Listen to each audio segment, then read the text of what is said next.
4,000 people pulling up for this event. Players have already done the button checks. We're getting right into it as it is Dice versus Aigis. Running the offense right now. Winner side of pools. Dice on the Anji. Aigis on that Slayer. Yeah, that's like we've seen a lot, of course, Slayer as soon as it came in the game. No stranger to being on the stream, of course, that massive amount of damage. Of course, Anji, the Anji loyal has continued to be strong in it, and for good reason. Like, this character can mix you up. Little information on the players themselves. Dice playing in events like GOTE for the kids, getting 5th out of 13 people in that bracket recently. Aigis out from Arizona, a TNS online regular. And we're getting everything started over here. The 2/will catch. We extend the combo with that red Roman cancel. Wall bounce him. No extension there. It doesn't matter. We got just enough risk gauge to get the throw to kill. Yeah, and just Dice takes round 1. Yeah, happy was real. I realized it was going to get too low in there. Going for the reset afterwards. Bring out a fish to start out the round and get more damage on the side of Dice.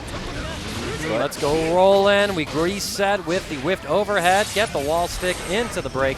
Positive bonus now in Dice's corner. Aigis going aggressive into this Anji. We're looking for that burst with that PRC. Aigis, though, professionally holding it until you hold the throw a little too long. Here comes the bird. Yeah, last opportunity there. Might as well use it beforehand. Tried to go in for that little bit of overhead. Was a little bit too close on the dandy step overhead option in there, and just a little bit of a love tap just to finish out in the favor of Dice. All right, Aigis gonna have to make some adjustments here to represent Arizona. Okay, yeah, you got the guard crush on there afterwards. You got to play it, and there, that big counter hit, giving him a little bit of a hand, going a little bit forward with a map of hunch in there. But we're not stopping the train whatsoever. We're going right back into neutral with this Anji.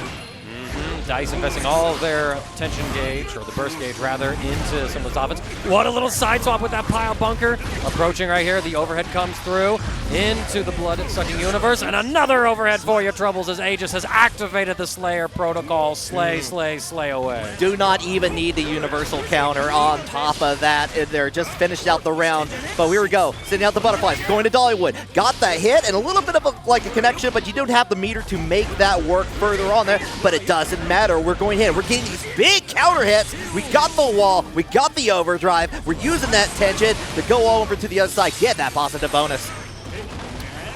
Big turnaround here for Aigis, actually. I mean, completely looking lost in that first encounter, but now is in full control here. Does have a little bit of life left on the Slayer, and that's all that Slayer needs sometimes. But the blue RC going to catch Dice. The YRC interrupting the jab pressure. Didn't see them try to bait it out, right? I'm not sure if Anji's 2P is one of the affected buttons. YRC still bugged in this version, so there's a bunch of moves that are unsafe to it as opposed to Shu being safe. But what I do see from Dice is like waiting for Aigis to hit a button, and they're doing these really nice whiff punishes out of there, especially using the BRC, the extra time on top of that, realizing it's like, okay, I'm gonna wait till Slayer teleports back in, get that whiff punish out there, and it's been working in dividends. Already half that life bar is gone. Dice working on a perfect, if not near at this point. Go in, yeah, whip, get the whipped grab, force out that burst out there, but here's a chance for Aigis to come back. We already got the burst invested, but nice anti-air from Dice. And just as Aigis was starting to get some momentum in there, Dice was able to secure the perimeter, lock down the rest of that game. Has a 2-0 lead, but I want to see a little bit more fight from Aigis after all the Slayer mix-up. We're starting to work. I like the patience again, not bursting immediately. Invest it there when it's a little safer. Calls out the 6B, too heavy now. He's going to get Dice to burst, and it's anyone's game. Yeah, bring out, but here we go with getting the dash, testing out with the 2 keys on there, but a map of hunch resets everything back to 0. Going with the pile bunker on the other side. Yep, you're going to get to continue, and you get the wall. Get that tap, get that positive bonus. Good spot for Aigis, but we get caught by that advancing blue Roman cancel from Dice. The back throw incident, however, Aigis not spending any meter, and that might actually be to their detriment. They had the opportunity to combo off of that throw. The YRC is baited, no punish though. We go through it. Oh, we are setting through it. All the meter is all gone here. You're forced to block the Anji from Dice in the corner here. Ooh. Finds an opportunity and actually completes the job. Finishes out gets a Scantron on the top of the round. Actually whisked it away because that's how the rounds work. Unbelievable sequence right there. Finding the opportunity to mash out and escape that endless pressure from Dice. Aigis could have probably secured things earlier with that Roman cancel off the throw like I mentioned, but counting their blessings right now. Both sides with full burst. 5K is going to get countered.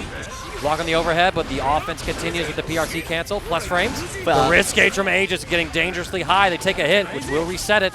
As will the throw, empty low. Yeah, go ahead, force out the burst on here. We're getting a little bit of touch. Another trade away, but we're trying to get these long-range lows. And here we go, the counter hit, and that's going to definitely... No, it's not going to kill, actually. It's going to get that last hit. That's going to kill, though. Slayer got that tanky life bar, that high guts. He's a vampire. They're full of blood, all right. Yeah, they definitely got full of blood and guts. And like, what a throw! Go keep you in the corner. Get another attempt, like on the whiff punish on that throw opportunity. We're going in. Big damage incoming for Dice. Yeah, now we're looping the offense and the throws. You can only take so many of them. The tap dust will be enough to secure victory as we cash out with the super. Players are just waiting for the cinematic playthrough. It's a fist bump. Aigis sent down to loser side. Dice from the God concert. Topher out from Texas, actually, a regular of the Suplex series. Meanwhile, Faker out from Florence, New Jersey, not the actual South Korean League of Legends player. Was able to pull up last year to CEO as well, getting 97th out of the 300 or so people that pulling up, and was 9th place at Defend the North recently. So kind of like a recent look at each other. Let's see how Topher can represent the Texas region. Of course, Texas, pretty strong region in various games. I know that the Dragon Ball FighterZ boys out there are always grinding. I lasted about 14 minutes before talking about Dragon Ball, I was very impressed, by the way. Right? Good job. Good job. World record, 80%. 80%. Now I just got to make it last even longer throughout the weekend. But Topher and Faker, letting the intros rock. Talk to them. What makes you unique? Yeah, but just like having to ask those questions. Like, did you not see me stop time there for a second? Like is this like the interview, the job interview question? I don't think I could quote that. No. I don't think I could quote that. Can I quote that? Twitch can maybe quote that for us, but here we go. Topher versus Faker. We're already singing out the notes to begin things, and we're kind of keeping that distance. They'll stroke the big tree to go underneath those long swords of Ramlethal. Gonna have to represent the 2S a little more often, I think. And now you're already in the vortex.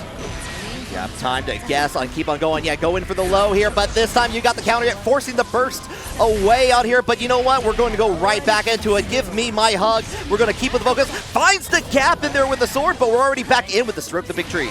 Right. Able to maintain a little bit of offense right here. Faker gets a stray hit, but not really a big confirm until that 5P. The sword toss is going to carry Topher into the corner. Burst will come out before we're stuck to that wall.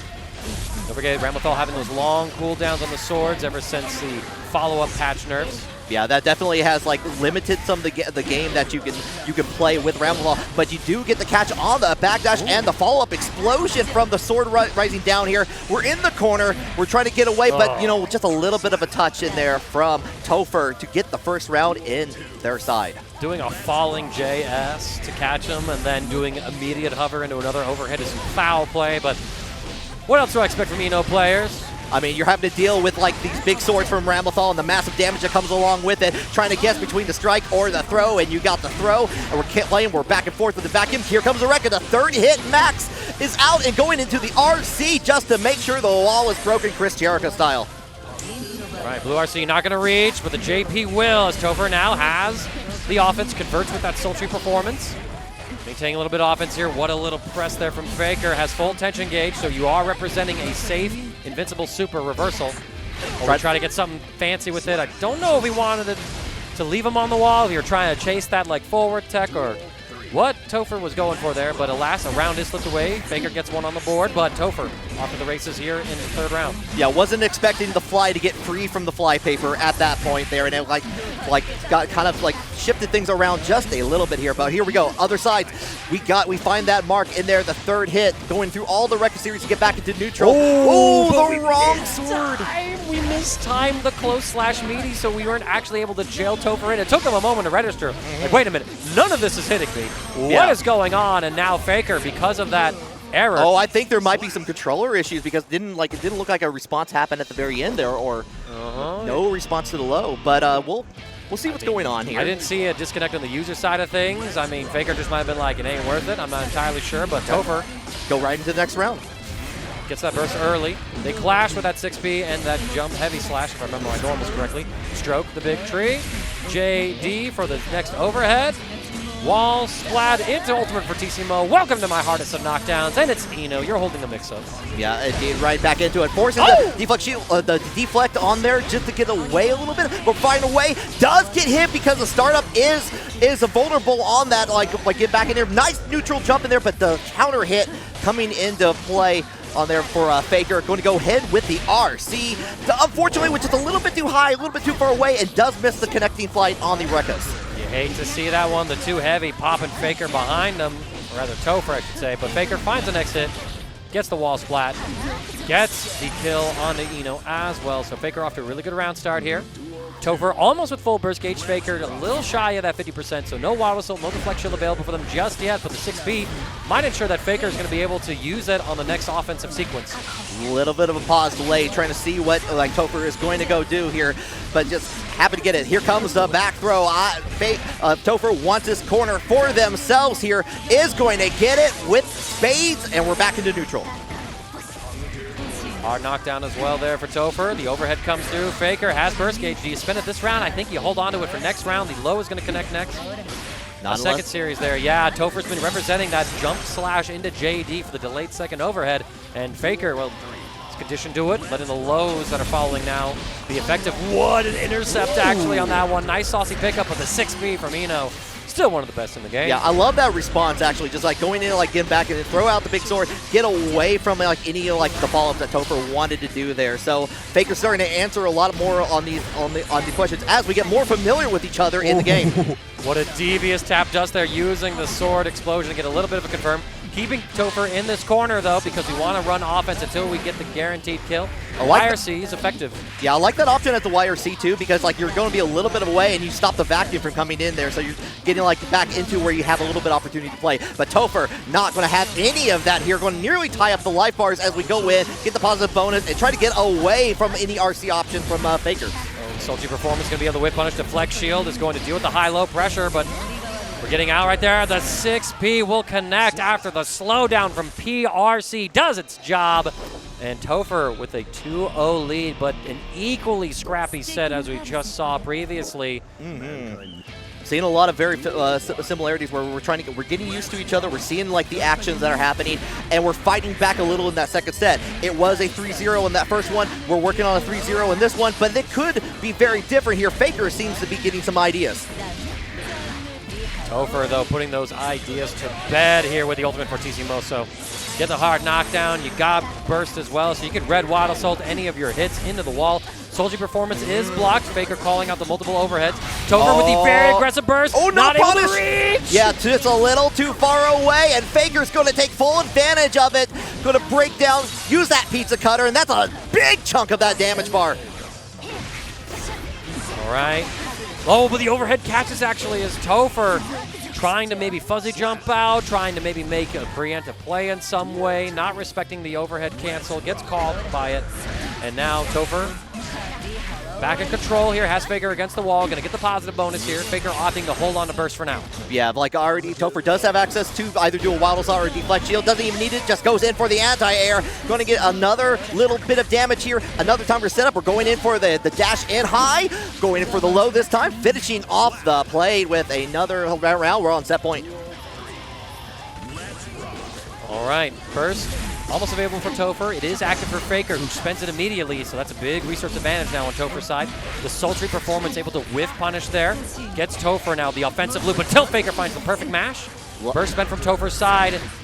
That was a little cursed, hitting him with the backside of that Mad Love Agitado. That's crazy. Yeah, and here we go. Already going into the dash, into the empty low. Yet again here, this time you're going to have to deal with it. A big, like going to the back dash to the stroke the big tree. Going to give Faker an opportunity to get out of that corner, kind of reset things.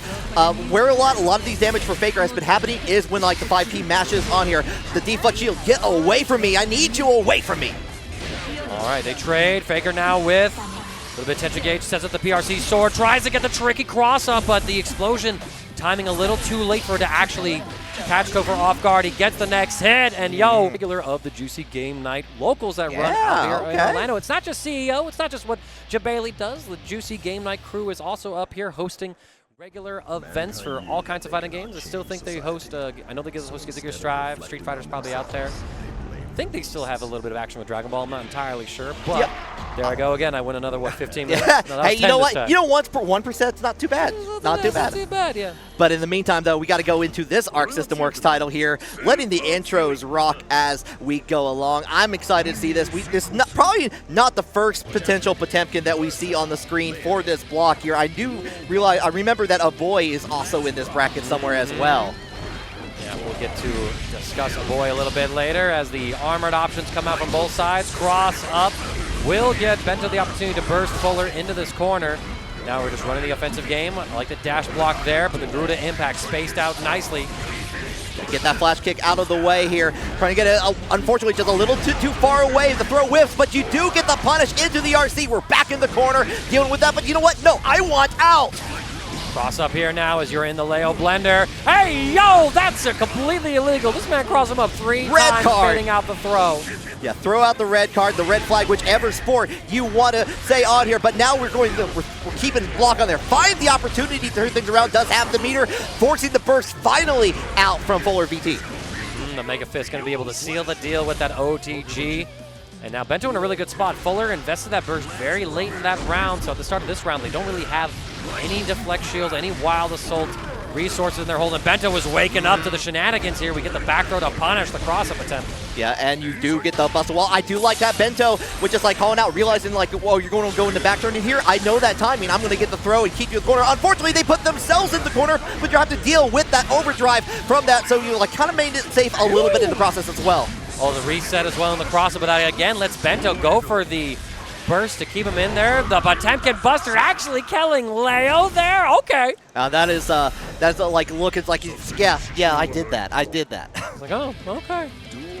Little look at Bento right there, repping the Bowser jacket. I mess with it, man. Nintendo Land out here do go crazy. And again, calling it once again out here. Yeah, still hit with like the guard crush on the Garuda impact in there, but we're already using that overdrive. The meter build up. You're still going to have to hold that in the corner, and as well the guard crush from the Garuda impact, and one more for the road. And we jump in. We get the full link as well off the jump heavy. Yo, that was such a meaty Potemkin Buster. You saw his hands lingered out there for a second. Like, come on, get up into it. Get up into it. Yeah, get into my clubbing and caring arms. Oh, they don't love you. I'll tell you that, right? Yeah, we flick, and we do find it an opportunity to try to get out of there, but we go in. Here we go. Come and take me for a ride. Play the drop on there, like so many different Floridian tourism events around here. Ride the elevator. I mean, yeah, Bento just absolutely shooting FullerVT straight out of the venue. It's a 2-0 lead very quickly here as Bento seems to be fully active and online. Fuller going to have to find their way in order to stem the aggression here. Armored on the slide fall. We clashed, but we didn't have a cancel to keep her safe from the flash kick. I like trying to cancel on, but here we go with the cross up here. Bento has enough meter to start a super. Or use an RC on there, but we do get our nice connection. Hammer fall into the RC. You're going to get the wall bounce into a Garuda impact, of course, and we are just taunting with the Garuda impact in there. It's just going to be just a tiny sliver of health for the remainder of the round. That move registering as a projectile, so you cannot get any distance by FDing it away as a war crime, Marxist, but it's the crime that they chose to commit, and FullerVT going for some shenanigans, calling out the forward tech on the wall. Holds position this time, gets whiff punish, trying to be cute, using some not often seen gameplay strategies, but Bento representing why you usually don't see it, right? Mixing up the tech options, this time going straight up after going forward. Yeah, that's exactly right.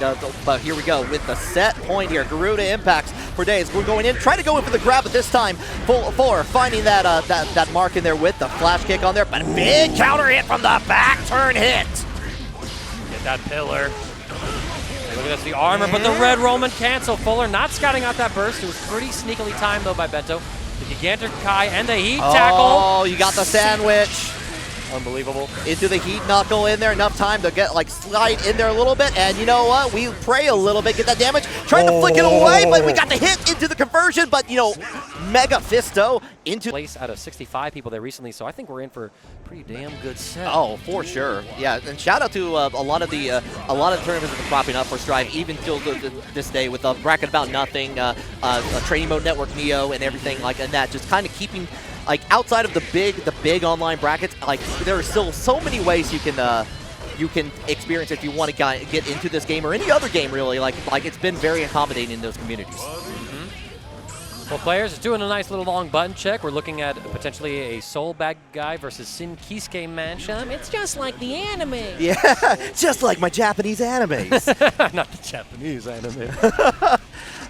Going into getting that Radiant Dawn in there for the theme. Approve of that. Like, yeah, good old Sin has been. We've seen a little bit of Sin rising on here. Soul, like, there's no surprise. Soul is always going to be on the screen one way or the other. It feels like. Quite true. Definitely different version of the character. Less reliant on going for like looping, clean hit, Volcanic Viper DPs. Wants to get those clean hit fast near the corner. So a little more diversity within the cancels in his kit, which I think make him a little more interesting.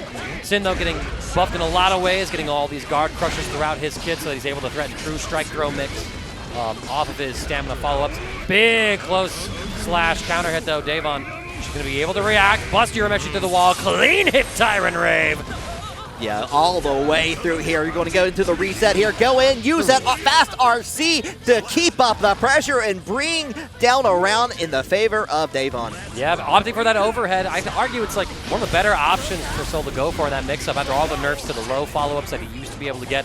Crying like, wow, what a bandit bringer actually able to get some offense here started as Deyvonn running that classic Soul Badguy offense. Goes low this time. Gonna get a simple wall stick. And through it we go, not opting to use the red wall assault. Knew that the wall health was pretty low anyway, so. Yeah, goes in with the slash on there, but we do finally get a hit for Urameshi. You're going to go ahead, Tyrant Barrel. Yeah. Not quite getting the perfect clean hit, but still has a good bit of damage there. Nah. Ooh. No. Okay, I see you, Deyvonn. We're showcasing a little bit like off here. Not enough to kill, but we do get the YRC last-ditch effort on that touch. The little bit of a love tap, the trade in there, getting the first round for Deyvonn. Yeah, starting off very strong, representing a lot of the positive things about Soul Badguy, showing some of the new routing that you have, or newer, I should say, with the character, canceling into the Night Raid Vortex. That's some really cool stuff in my opinion. 2D's not going to reach a round start. Urameshi going on in, trying to just do plenty of plus frames. Does not track down that Bandit Bringer after all, or the Revolver. It was nerfed in terms of its recovery to make it less of a escape neutral option tool. Urameshi again running offense. Yeah, Urameshi's like been able to like get a little bit of like mix-up game, using that 6P a lot just to deny Deyvonn from getting in a couple times here. But we're already back into the neutral, holding things down, and we're just going to go in on the ground and get that counter hit to begin for Deyvonn again. Wow, reset as well, looking for that burst. Urameshi not giving it. Deyvonn's going to be able to get a little momentum with that third overhead that we saw in that JP sequence. Back throw incident, however, is Urameshi now in full control. We get the overhead, get the wall splat as well.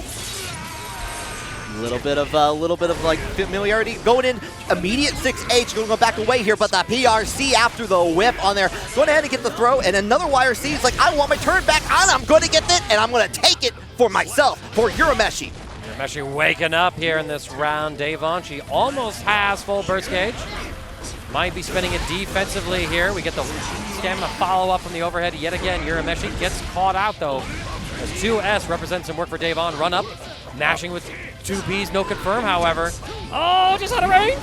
Yeah, just a little bit too far away. Goes in for the Gunflame, but cancels out the PRC to go in for the Volcanic Viper, and is going to bust down the wall after all.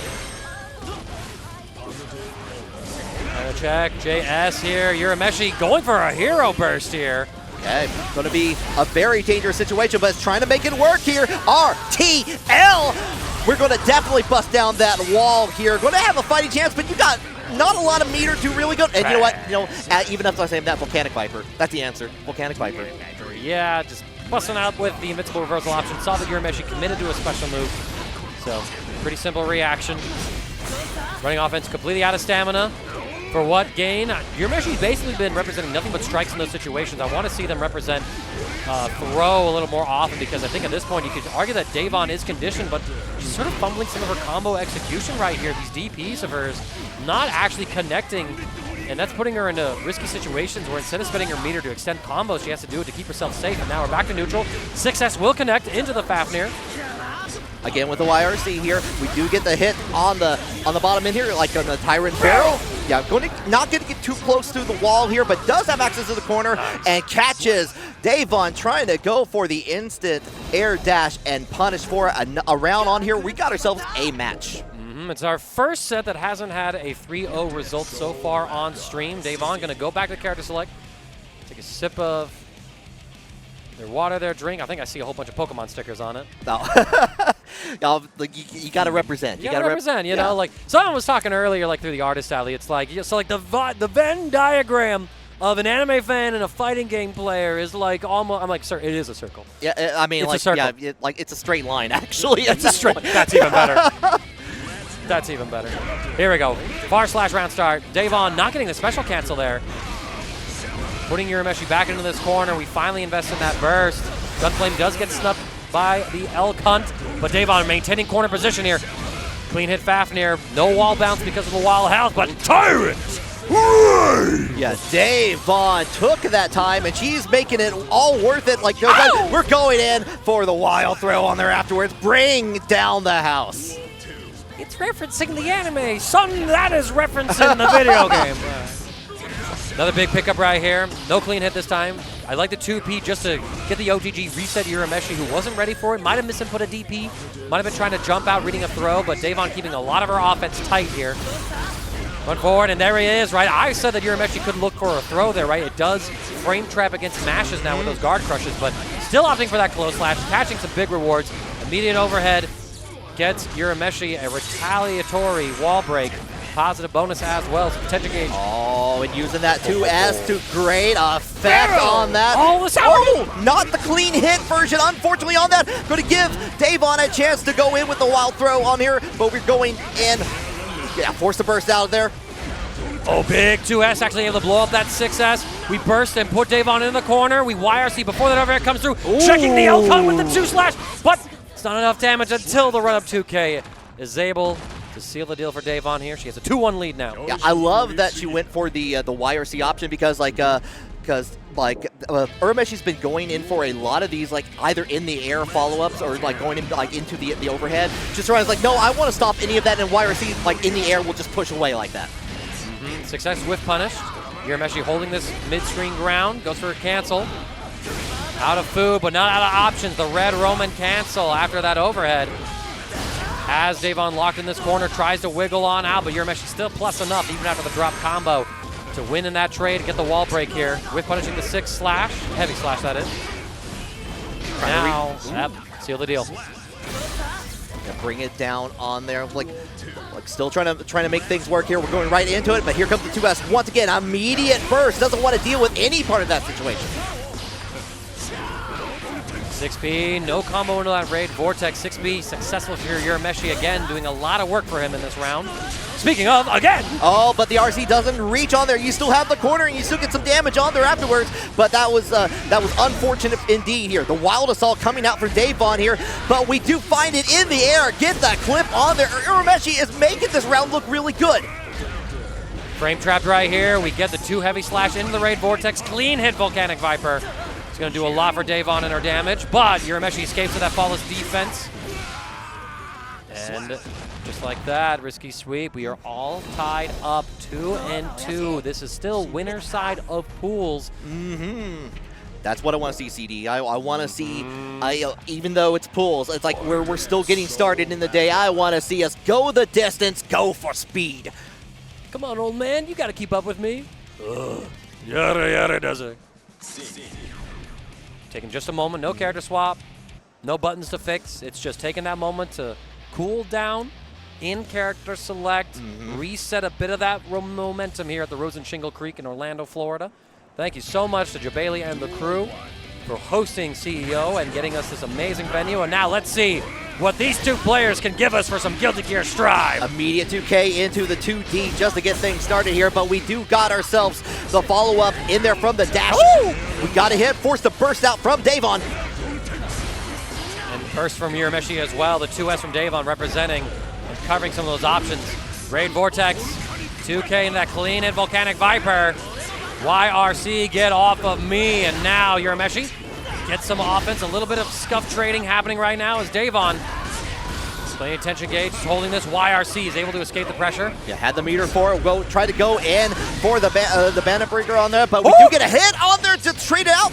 But the follow-up, neither Porksterman has meter to make an RC happen. We do get the close slash on there and going to turn things around. Deyvonn on set point. So many scuff conversions from both sides as in the scramble.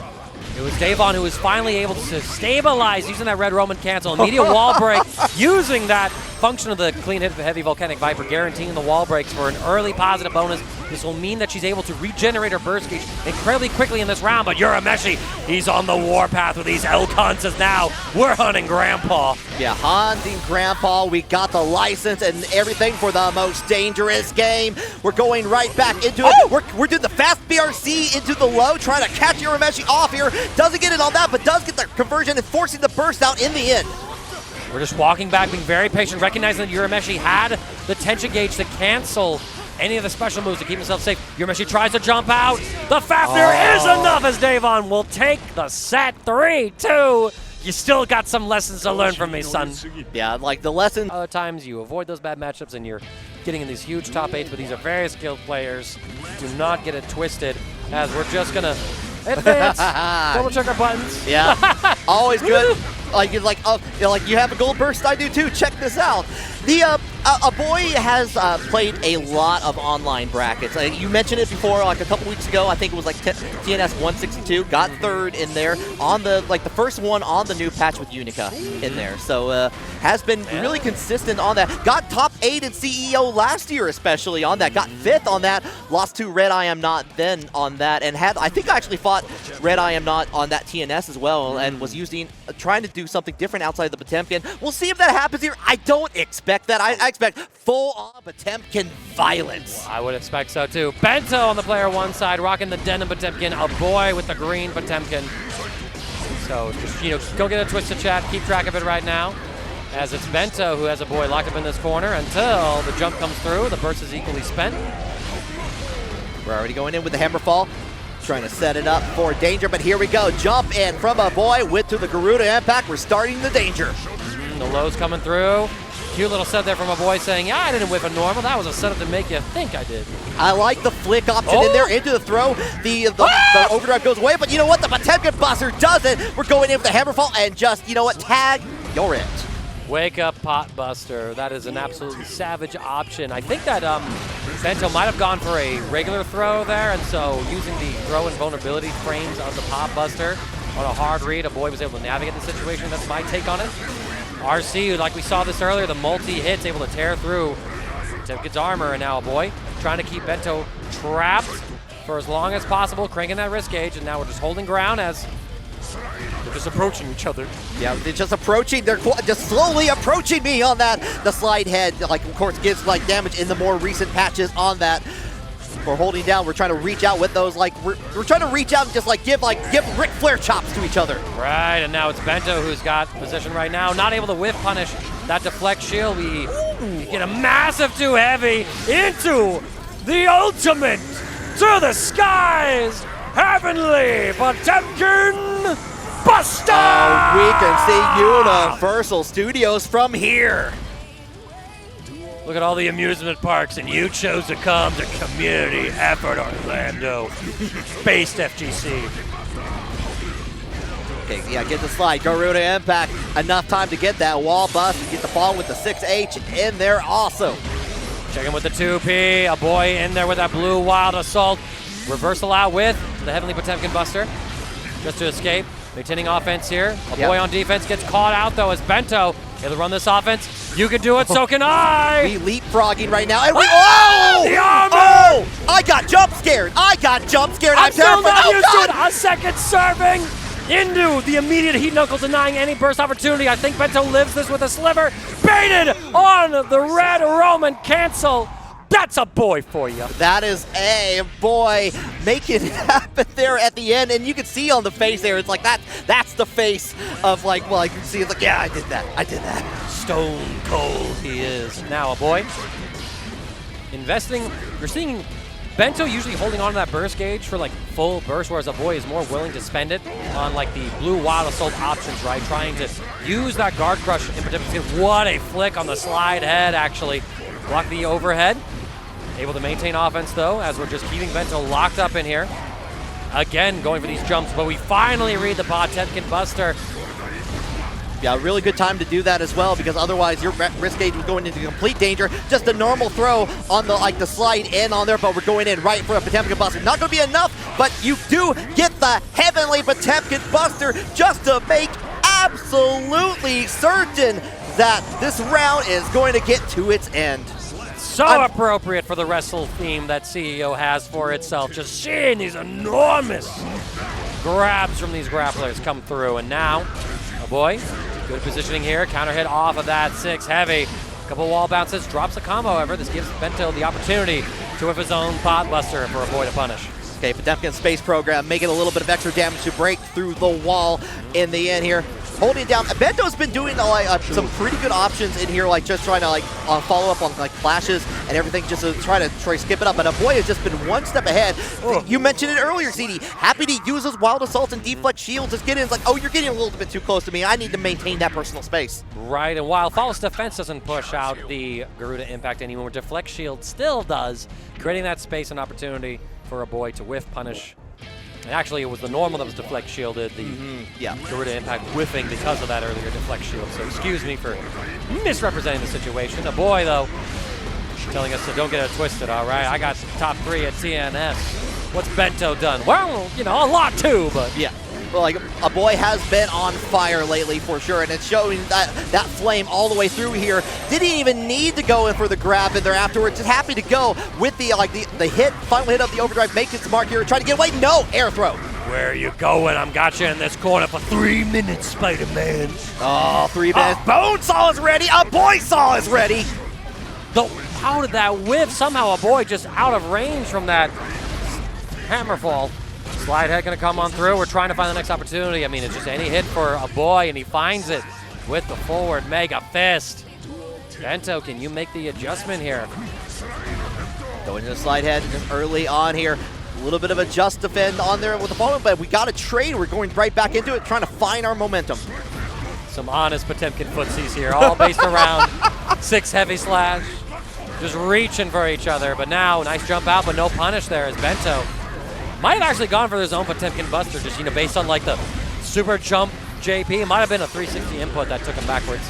Yeah, it looked like was trying to do something, got hit in the process after that, but here we go. Once again, Aboii is ready to catch the slidey, icy Bento, catching it in their way, and the Potemkin Buster is going to finish things off. Okay, of course, Krieg, very strong player. I got some recent results here that I'm going to do my dangest to find in my awful handwriting. Krieg, actually out from Utah, sponsored by Oni, is our Level Up Expo champion and a very strong Smash Bros player. And then, of course, Juan Week out from New York, getting 257th place at Combo Breaker very recently. But Krieg says, I don't give a damn about that. You're taking a ride to the heavens themselves. Also favoring that green color Potemkin. Yep, already bringing it down with the slide head on there afterwards. Happy to get the 5K into the jump in on there afterwards. 1 week on the Mei. This is going to be a high damage matchup for sure, but it can be difficult for Mei to deal with especially when Potemkin gets their game going. But now we see Juan Wick getting the Mei game started. 6K just out of range, a massive counter hit 2D gives Krieg a nice combo. I like it. Yeah, sending out the killer whale, make it happen. Continuing off with a nice little wild assault on top of thing. Mr. Dolphin not going to kill thanks to the guts and Exer, but you do have that positive bonus and you do have a fighting chance. Yep. We get put back under the ground with that 5P. Krieg says that the Gigantic Kai next. But what great defense from Juan Wick. You blocked everything, blocked command throw, impossible. Oh, and still got the last hit on the barrier on top of this. This could really change things around. The guts will probably kick in after this heat knuckle in here. Giving it the one chance, one hit for everybody. Everyone gets an equal opportunity. Red Roman said Mei right over. Deflect shield's baited. Aboii whiffing a throw. Face in his hands like, good lord. Not happy about that. Oh, is it Aboii and PineappleHour? No, this is Aboii and PineappleHour. So okay, production, so here's where my confusion also Aboii was. looks a lot like Aboii. That's what you're telling me. Yeah, Aboii. Okay, we're going right back. Aboii is on the Potemkin. PineappleHour is on the Mei. PineappleHour did used to play Mei on there. However, was playing Slayer recently, so that's why I got tripped up on there. So returning to the Mei roots on that. So okay, we're back in going in for that 2K 2D. We're switching it up after the jump off on there, and this is going to be a pretty good round. But you still got one more thing to do. You got to finish off that plate. PineappleHour with punishing the slide head, catching Aboii with that 2S, and PineappleHour out from North Carolina, a Tournament of Thrones regular. So that is some of their representation. SQ fan allegedly, based on them flashing SQ's logo. There's also the SQ3 tournament happening later in the fall. Actually, shout out to Shib and a lot of the NCFGC running that later on there. Check that out online as well. But here we go, slide head. Slide head though. Trying to jump in right there, and there it is again, right? Using the red Roman cancel to break through Potemkin's armor, and now PineappleHour. Big advantage right here, able to get positive bonus cooking for themselves. Jumping over the slide. The YRC get off of me. Yep, still get a little bit of flick on there. I do love that that a lot of people have been following in, like seeing the hammer fall and like the stun point on there, going ahead and getting in with there and going into the RC damage on top of things here. We're going in, we're sitting out the big whale, bringing it down. That's going to be the biggest amount of damage you can do with the overdrive here, but you got that positive bonus, and right into the PRC immediate Potemkin Buster. What a defensive option there from Aboii. PineappleHour flexing their own choice with the YRC. Aboii able to catch that one out there. Anyone know if that 2K is usually safe against YRC? I'm actually curious. I don't know if Maze is. I don't actually know on this one. Yeah, there's so many different normals that are affected by this one. I had to look and go, was that because of the bug or not? Yeah, there's a lot of the 2K and 5K normals are messed up due to the bug. However, a lot of times with Mei, you're using that 2K either as you're going into 2D or you're going in to set up strike throw options later on after. Here comes Mr. Dolphin into the RC. We're going to get that wall bounce on here afterwards. Going to go in for a close heavy slash to try to maximize that damage on top of things here. And we're doing a pretty good job of trying to shut down Aboii from getting into the air. But here comes Potemkin Buster. You're never out of it. Looks like a little bit of a car cancel off of that close slash as well in order to extend the range. Intercepting the Totsugeki. Blue Roman cancel on Wake Up back throw, and then the side swap to get a cross up low. PineappleHour feeling it right now. Pretty expressive so far. I love to see it as he is able to get in. Okay. Catching Aboii. Yeah, opts to go for the throw option here. Does get the side switch. Unfortunately, that puts you in the corner against Aboii. So that means a Gerudo impact for days and days and days. Day one, I'm still in the corner. Yeah. This impact is very Gerudo. Mom, I miss you. Oh, I can see you from up here, though. A nice conversion there from Aboii as well. Ending things up with a little bit heat tackle link and then the normal. Nice anti-air as well. Super clean stuff as Aboii gets one on the board. And PineappleHour like, all right. Yeah. Two very expressive players. Yeah, just kind of seeing, it's like, okay, I see what you did there, but there's no hesitation in there. We're going right back into the thick of things. And immediate use of that burst in there to get away. Just a look on PineappleHour's face too. Y'all can't see it, but I can. They're like, ew, I hit the burst, gross. Yeah, it's like, ew, cooties, burst cooties. Burst cooties, that's crazy. I mean, Potemkin do got them grappler cooties, you know? Oh, speaking of. Yep, got that grab on that, get thrown into the corner.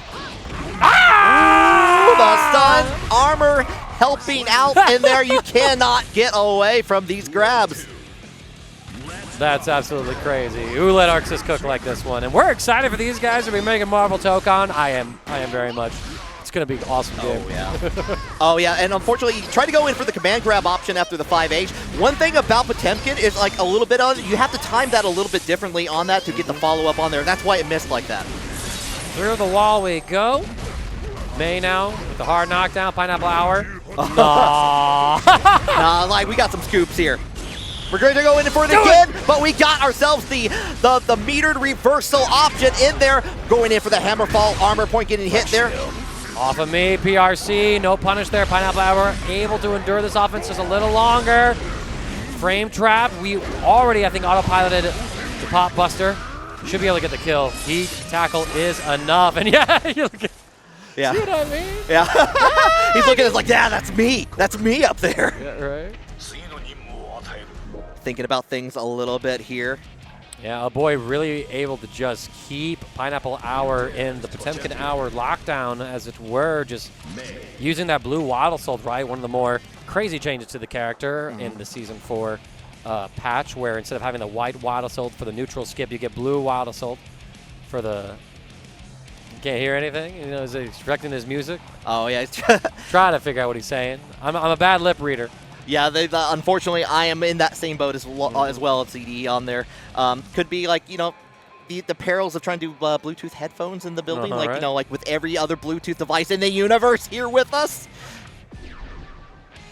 But we're going right back into it. We're heating up those hands, kind of get on going. But here we go. Once again, Aboii and PineappleHour.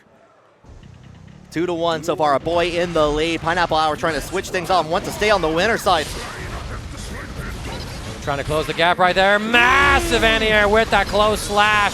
Aboii going to take quite a bit of damage, but they finally pop that burst, and now he's locked up in here. PineappleHour, he hits the tap dust. He's going to be able to put Aboii through the wall, and so it's pineapple time, baby. Yeah, pineapple everywhere, and you got that jumping P counter hit, guaranteed a little bit of a combo on top of that, but we do get that connecting flight and the wall after that. Pineapple going to take that with a slash. Pretty simply executed right there. PineappleHour feeling a groove. 6B round start. It's a little hit right there. They are able to be airborne against the slide head, so they shave off some of Aboii's health, virtual the armor. Yeah, vertical Mr. Dolphin did get stuffed out there, but we do get the follow-up on there. But here comes the gold burst on there. Going to get a little bit of that back right back. And here we go, immediately into the barrier. And they're going to be able to convert on top of things from neutral. Very nice combo from Aboii. Showing that Potemkin Duke got that sauce in him. What a 5P, actually able to check, recognizing the situation, just probably mashing it out, right, just in case there was that dropped opportunity. It came to him, and now Aboii seeing her at set point. PineappleHour with a backdash. Anti-airs with that Dolphin. Oh, we got a missed input. We were running up trying to get some sort of option, but instead we, I think, missed with the overhead kiss, if I recognize my animation. Yeah, unfortunate on there, but we do have a burst on hand into the wire, the 6H in there after the RC, just to kind of keep their turn on here. Kind of playing you guessing for game after using the big body on there just to get the falling K, the K on there, but we got our hits. We got what we need, and we're going to get that damage. Goodbye to the middle part of your life bar, Aboii. Big counter hit here, stabilizing as well with that red Roman cancel, just to make sure we get the full combo. Potemkin will survive this hit, but Aboii has to win the next interaction. Has plenty of options to use it. Going to use some of that RC, but catches on the backdash on there from Pineapple, but we got ourselves a 2S into the horizontal. Mr. Dolphin, and you see PineappleHour is feeling it. Oh, he's popping off just a little bit right now. Aboii all smiles, though, as the competitors are enjoying their fighting spirit. As it takes two to tango here. Big counter hit on that jump in. PineappleHour forces the burst from Aboii. Okay, yeah, we got the counter hit on the vertical heavy version of the Mr. Dolphin there. Dangerous position, could have been in the corner. You had to use the burst out of there just to get back into neutral. And we have ourselves a really good position now as we're going ahead, bust down that wall, get that positive bonus here, get ourselves a set up for next time. All right, Drew to impact, get me in. Potemkin Buster will land. PineappleHour thrown to the wall. Just Great built trap, that was nasty. Yeah, just built up that meter. Going to go ahead and use it. One more touch is all you need here, but you're going to have to find it. Trying to keep it plugged with the close slash. Does get the hits on their follow-up. We're trying to find that low moment, but Mega Fist, the back version of it, going down and finding marks on top of Meg's head. And now Aboii and PineappleHour enter what could be the final round of this set. Deflect shield, get off of me. We get the punish, but we armor right back in. Grew to impact. Looping that option for a brief moment. PineappleHour just defending against the onslaught of strikes, defending against that tap dust overhead as well. But finally, after all that blocking, Aboii, the same sequence that we got to see him use earlier, actually. And now wall splat, that should be it. No, May with the Japanese guts! Yeah, the plot guts coming into play on there, but we got ourselves a big Mr. Dolphin counter hit. Enough time to go in for the throw on there afterwards. Trying to play the guessing game. We throw? What are we doing? Trying to find the next hit. Oh! We tried to run. Darián on the player 2 side, of course, picking up the Giovanna of the Secret Service. Let's get into it. Yeah, with the doggy buddy on top, and we're already getting in with the dash cancel 5K to begin things and put put Darián into the corner. Darián on the Ramlethal, Crescendo on the Giovanna. Oh, excuse us, we got the player names backwards. We did fix it out. Production just making sure that nothing I say is correct. Yeah, we're going in. Catching with a plus on there. We're kind of keeping up with plus range just until the 6P does make it connect. You know, we're going to check out this corner. It has a better counter hit on there. I feel pretty good about that, and we're going to keep that burst. We're not going to play a hero right now. Crescendo is going to take that first round. Pretty convincingly. First gauge back up to about 50%. Darián with a full burst did not opt to spend it at all in that previous round. Nice 2S counter hit. And another counter hit as well, catching Crescendo, trying to close the gap. Darián not quite able to link all the combos together. Might be that offline console input delay difference, right? Because there's one thing I know that comes up in the FGC from time to time, but if you're going to come out and you plan on competing in a lot of these offline tournaments, you can prepare for them on PC by adding input delay to the Steam controller settings to sort of match that offline console input delay. It does feel worse when you're fighting people on PC who aren't doing that, but yeah, makes you better offline. But maybe that's not the issue having for Darián. I just want to shout out that tech. Yeah. Crescendo takes round one and game one. Yeah, definitely a good thing to do, like especially practicing on it when you expect if you cannot get access to the first console on there. But yeah, very good, strong start from Crescendo. Just kind of really like a cat playing with a ball, like just happy to go all over the place on there, and keeping it trapped in there until like the prey on there. But you know what, Darián not going down without a fight. We're already halfway of that life bar, even as I was speaking that 9 seconds into the match. Nice jump against the throw as Darián is starting to wake up here in this second game. He's going to let the combo end, just wants to keep Crescendo in this corner to leverage the Ramlethal sword pressure. Throw into RC, gets the kill, and it's a perfect here for Darián. Yeah, I'm happy to change things around and prove us wrong on that, but Crescendo already going in, like get the spiral arrow in there. We do find ourselves a counter hit to begin things, and has enough meter to begin that overdrive, break it down, and wow, that was a lot more damage than I thought it was going to be. Holding the ground position right here, Crescendo able to close the gap. RC keeping the pressure on. Negative frames, Darián just respecting it. 5K, we mash back. Darián able to buy himself a little bit of screen space with a 6B from Crescendo. Denies the aerial approach. Ties up the round count here. Good old anti-air 6P, stopping everyone in their tracks, no matter how big the swords that you have are. Going to get a hit, get the follow-up piece. Got to try to go in with a little bit of whip punish, but Crescendo does get out of the corner in here. The beginning of the DP on there, forcing the burst out of there from Crescendo, and you do have the explosion of the sword into play. Mortabato. Yeah, Mortabato going to be able to put Crescendo into a hard knockdown. The instant block follows defense, buys him a little bit of space. Try and maintain this offense here. The fast RC low catches Darián, forces him to burst. BRC, 6B, we saw the start of that spiral arrow and denied it cleanly. It's all tied up now. I feel like another game 5 is brewing. Yeah, we are brewing it, like making sure that the coffee is good for everyone, warm and highly caffeinated. I love that as an option in there, like realizing the very start of that in there, cancel it out just to go to 6P and finish things off. Side swap, 2K. Gonna get the jump in through here. As Crescendo trying to wiggle out, Darián is going to keep him locked up in this corner. Goes to the shimmy, no bite. Second sword, nice block on the overhead this time. What a mash as well as Crescendo finds the means to escape. And Darián is going to have to defend without swords for just a little bit longer. One is online. And now 2. Yeah, gets the attack on there, but we are going to we're keeping it on. Oh! Keeps it safe with the PRC and going to mix it up. Does get a very nice conversion on top of that and gets in with the counter hit with Darián trying to escape one way or the other, but Crescendo taking that round. They punish with that 5K. Crescendo now on the hunt. Big counter hit right here. We're going to get the launch as well with our DPs. Through the wall you go with a close slash. Crescendo just honestly the right touch and he'll win this game, but Darián's got something to say about it as we're going to get a full wall carry into the stick. Yeah, far slash into the Mortabato in there. We're going to get a positive bonus out of there. Hopefully, maybe gain back the lead meter, but we got ourselves a hit, and we're going right into the overdrive. That's not enough, actually. A little bit of a dream. Little bit of a sliver in place there, but you know what? We're going in 6P. All right, just like that, Crescendo answers back Darián, able to take a 2-1 lead in the set. Let's see if he'll be able to close it out here or if Darián is once again going to answer back. Ground start counter hit. Gonna get the full launch here, and Darián finally finds the moment to burst. Takes up less frames, catch him at the ankles, but no confirm. Now Crescendo getting a couple stray hits as Darián finally cracked open with that tap dust RC, so Crescendo should get the wall break here. Yeah, going to get that splat on there, just goes in for the full charge dust in there afterwards. Going in, nice counter hit yet again, and this is going to be all but confirm the round for Crescendo to get into that set point range. Immaculate play so far as Darián is not able to defend against the potent mix-up that Crescendo is putting down. Massive 2D counter hit. We're going to get some loops, but Darián finds the perfect moment to burst to actually corner Crescendo.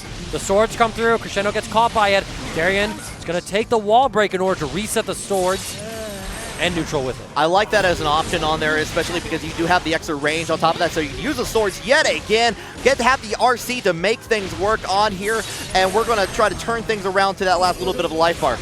Oh my god, the 2S actually catching the backdash from Crescendo. The swords come through, using the overhead to just keep them contained, but Crescendo finds the way out of the corner. Counter hit 5K, sets up, we safe jump the reversal, but it's still safe with that RC. We side swap to escape.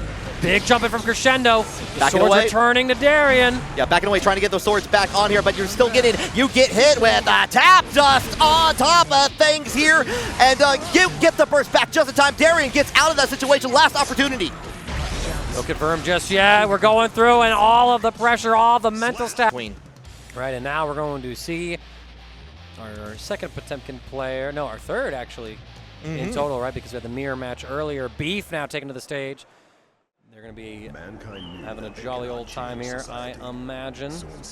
So, yeah, the oh, we got the Potemkin stage too. Oh, that's foul. Yeah, we got ourselves the home turf advantage here, and that bird needs to go migrate for the winter. It's cold out there. Right, but Dizzy's got the ice field, right? So she's like, yo, it's already freezing right here.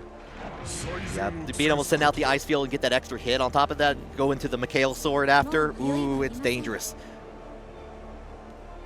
Queen stuff. Yeah, just you know, Purdy. like Purdy Queen. Yeah, just regal things, you know. Regal. All right, get start off here. Peluna, we don't want to play like that zoning game style, right? So it's a game of keep away with Beef, but you know you gotta get close enough for some of these hits to connect.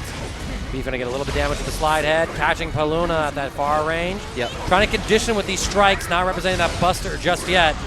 Oh, the Mikhail sword not able to reach actually.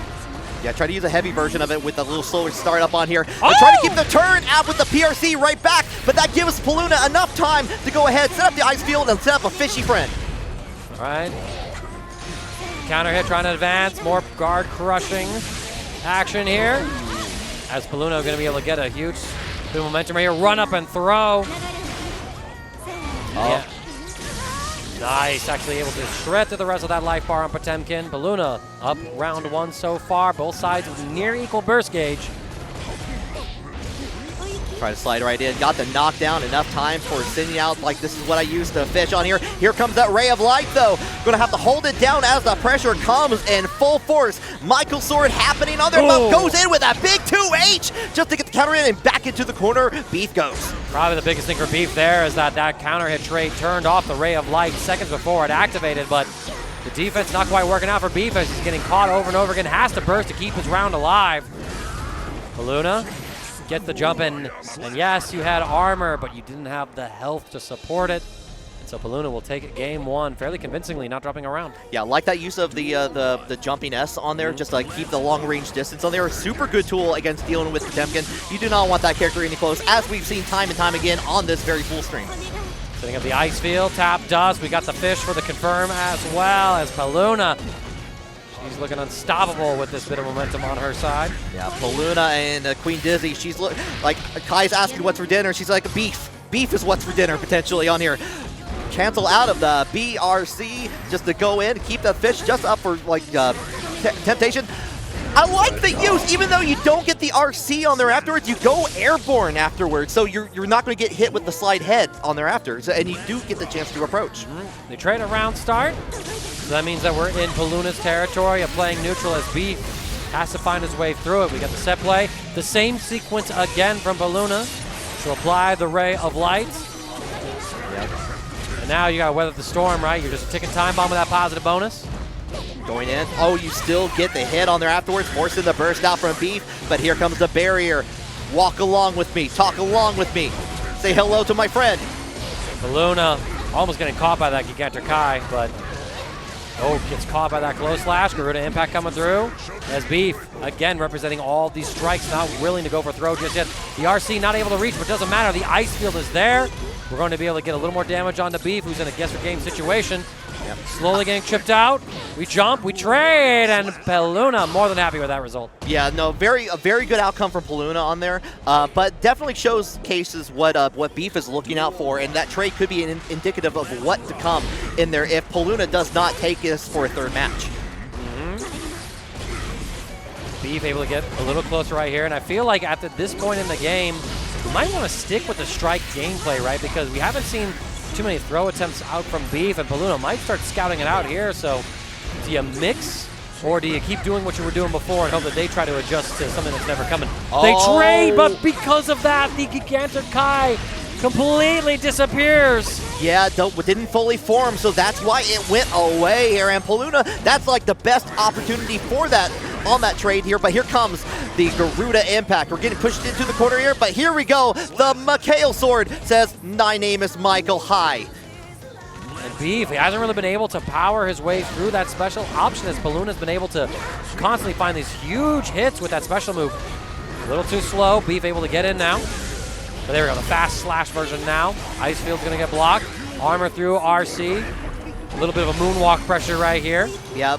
I like that option for using the Garuda Impact too, just because like the slide is going to get it approaching on there, like into near the opportunity for Potemkin. But this is the chance on the deflect shield. Peluna, look, she's looking good, holding down with trying to use the hammer, Beef trying to use the hammer fall to get out of the situation there. Here comes the counter. Oh, and just as we go for a Potemkin Buster, Peluna calls it out with the reversal overdrive. Oh, the 5P's able to catch, actually. Beef gets his next hit. Flick just keeping it all strike-based now. Does not want to risk it all on the pop buster for it to be jumped. Roasting some chestnuts in there, but we're going to try to flick away the fish. Backfield. Reset it as well. Peluna has the game-winning confirm.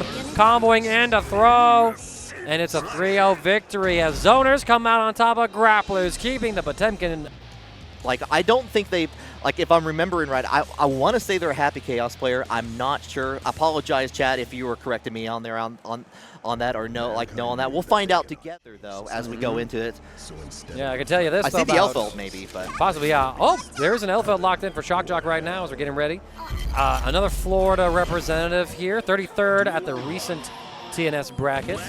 And a regular at Frame Kill Friday, so it is going to be another waifu battle here, but this time it's everyone, it's a rock metal pop star versus the rock guitars musician. It's a battle of notes. This is just like every band rehearsal that I've been to. The singer and the guitarist have to battle each other out with instant air dashes. How rude to me, the bassist. Oh, it's a battle of egos, and the guitarist slips up on the execution, fumbles the solo, and now the singer gets a whole verse all to themselves. And in this bridge, Topher getting opened up on that overhead, full corner carry.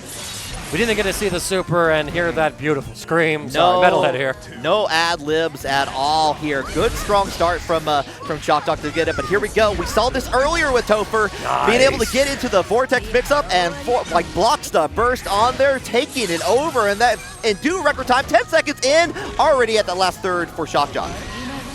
Bridges are for breakdowns. The singer is usually silent, at least that's what Topher's trying to enforce here on Shockjoc. Trying to get in. The JK able to intercept something. We get the full pickup with the red Wild Soul, ultimate Fortissimo. Even with Elphelt's lower life total, she's able to survive that hit. JK scaling right. And there it is, overhead. Counter hit, might have gone for a throw or something. Tech defensively. Yeah, tied it up on there, but we're already going in right. Ooh, cross up nasty with that Pineberry. Oh, and a massive counter hit in here. Just resetting.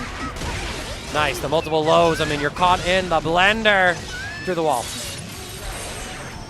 Yeah, after that, Pineberry trying to find a little bit of hit. Doesn't want to get back into the I know better, but calls out on the drill on there. Tried to go in for another 6P. Going to give Topher a fighting chance.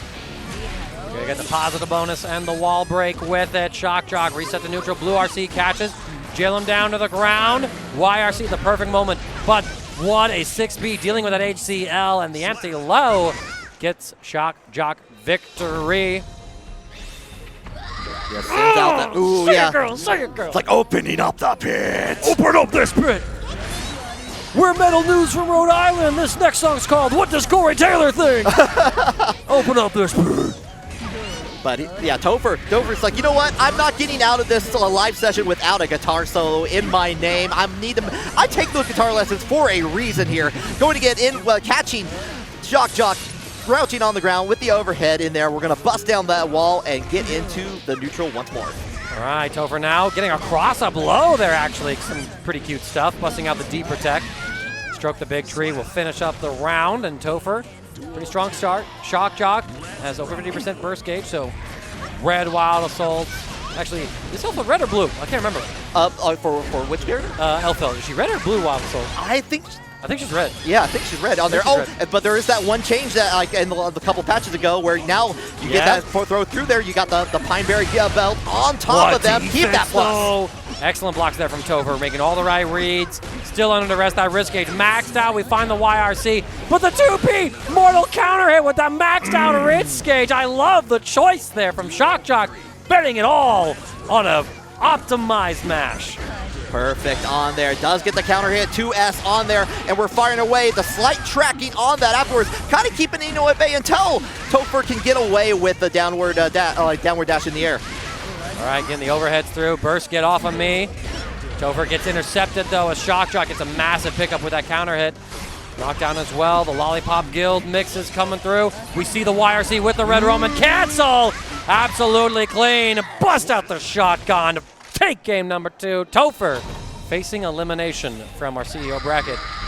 This is the critical part. Yeah, like one of these players is going to have to spectate the rest of the Guilty Gear Strive bracket from their seats if they're not playing anything else here. Topher trying to make that change on here, getting some really good hits in the corner, but Shockjoc still had access to the burst to get out of the situation. Trying to find the next hit. It is Topher that finds it. Mad Love Agitato leads into the full combo. Ultimate Fortissimo for the hardest of knockdowns. So this is positive bonus for Topher, who would love to get about over half burst gauge. But look at this wake-up mash from Shockjoc into the cross-up. Apply the bombs, and now Topher, your defense held last time. Let's see you do it again. A hostage situation down there, but you got the hits, but you got right back. The bomb has exploded on there. Getting the YRC, you're still like Shockjoc still in the corner in there. Canceling out the RC in there, but YRC, get off of me. The overhead comes through.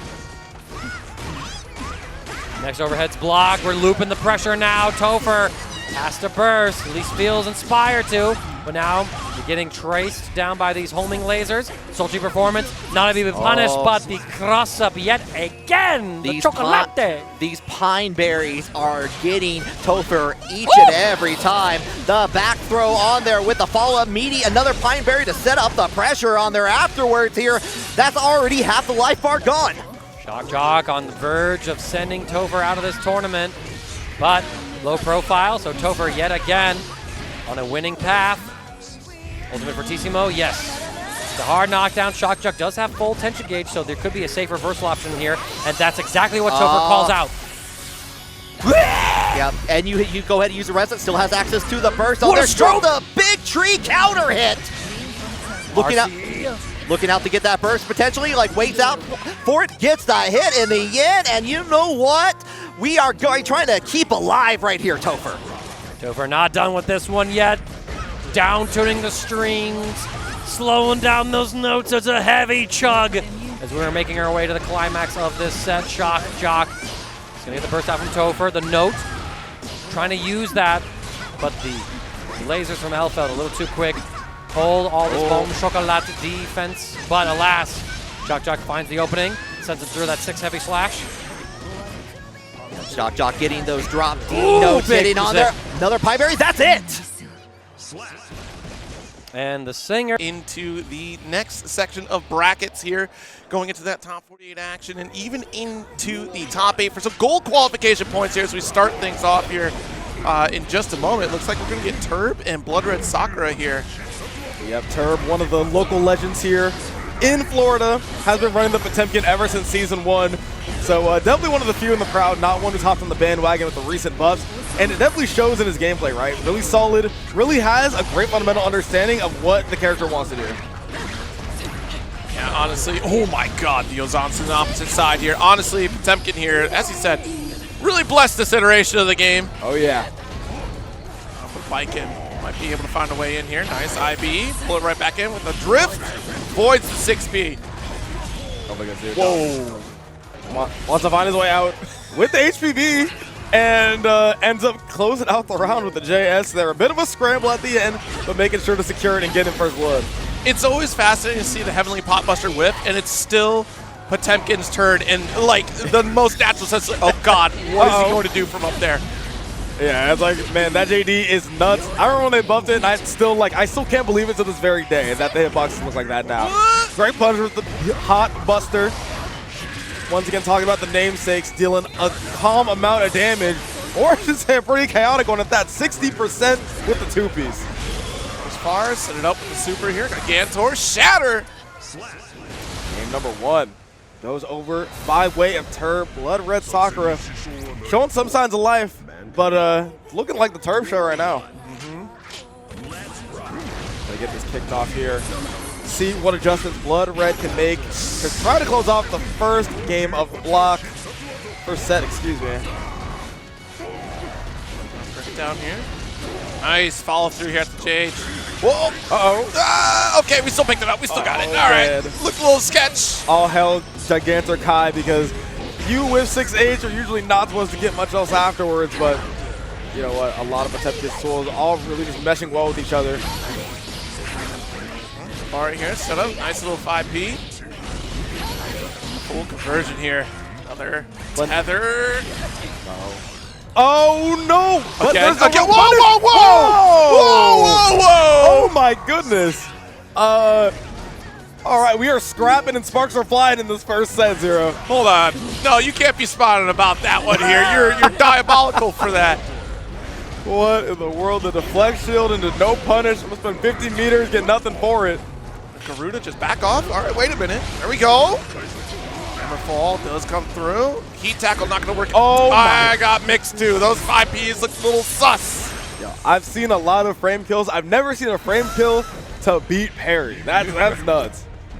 Said 5P, Sight Crush. Oh my god, yeah, I was like, maybe BloodRed was like, oh my goodness, Armor Pop Buster.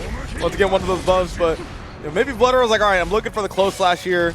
Looking for 2D, but you're definitely not looking to get scooped up. And right now, Terb is making quick work of BloodRed, making great work of this Pop Buster. Terb is causing a disturbance in this match right now with that burst. One more touch. Oh, God! Uh-oh. Yeah, one more game. Those games have been going by really quickly. Stop it. Oh, I'm tired of this. Goodness. Yozansen, please. Thank you. There's a comeback here immediately. This is not even close to up. I don't know where you thought you were going, but the only place you're going is through this corner. H counter hit here. Ooh, the reflect. Oh, but you still committed. You saw it was right there. Oh, and it's going to get. Yeah, there you go. We get the wire. See, yeah, but no. Biz on the combo. Not able to finish it just yet. And gets hit by the Peach. We aren't even in Georgia, and Peaches are flying everywhere. You let that man sit on you. You let him do that. You could have won. You let him sit on you. Whoa! Hey! All right. If you unplug your controller right now, I wouldn't blame you, BloodRed. Oh, my goodness. Lord have mercy. All right. What? There's no shame in that. No shame in that. There's no shame. You have Guilty Gear, right, in terms of, like, there were so many, remember, face down, face up, knockdown timings, yes. You know, different weights came into play, of course, like different RC mechanics, but, you know, for the better, right, the overall health of the game to just kind of make it more accessible for players. And I think that was like the big scare for like a lot of us old heads of just like, what do you mean accessible? Yeah. And it's still pretty potent Guilty Gear. A lot of the characters, there's so much love in them, like Johnny, for example. Like, granted, does not play like you did in Exert, but still has a lot of those base fundamentals, right? You don't have to worry about the stocks of coins that you have and trying to restock, but still has that skill ceiling to be really effective. He's a strong character in this game still, but so is Goldlewis on Jubilee. Yeah, I was very curious to see this one because, you know, at least with someone like Terb, you know, it's like local name, you know who that is, but when you have people who you're less familiar with, you get to see so much extra coming out. Maybe not specifically from this scene, but just from the greater Guilty Gear scene as a whole. Yeah. That crush, YRC, push away, look at this. I feel like Jynx was mostly in control at the round start, and yet still lost 50% of our health here. That's the power of Goldlewis now that you're caught in this corner. Yeah, you got to be so careful of letting Goldlewis control literally any space, because once he gets into that fun zone, you are looking to take about 50 to 60% per hit. Always a bad time. Stagger here. Draw, guard crush. Oh, no conversion there. Continuous card pops. No real challenges here from juibly. So JT there. Oh, vault card. Good punish. Awareness coming out here from juibly. Uh-oh. Maybe try to go for the fuzzy set. Didn't quite get it there. The clothesline sending him the other way. Don't quite know if this is going to kill. At least going to let him know what your name is and going to send him through the wall with it as well. Jeez, still surviving throughout this one here.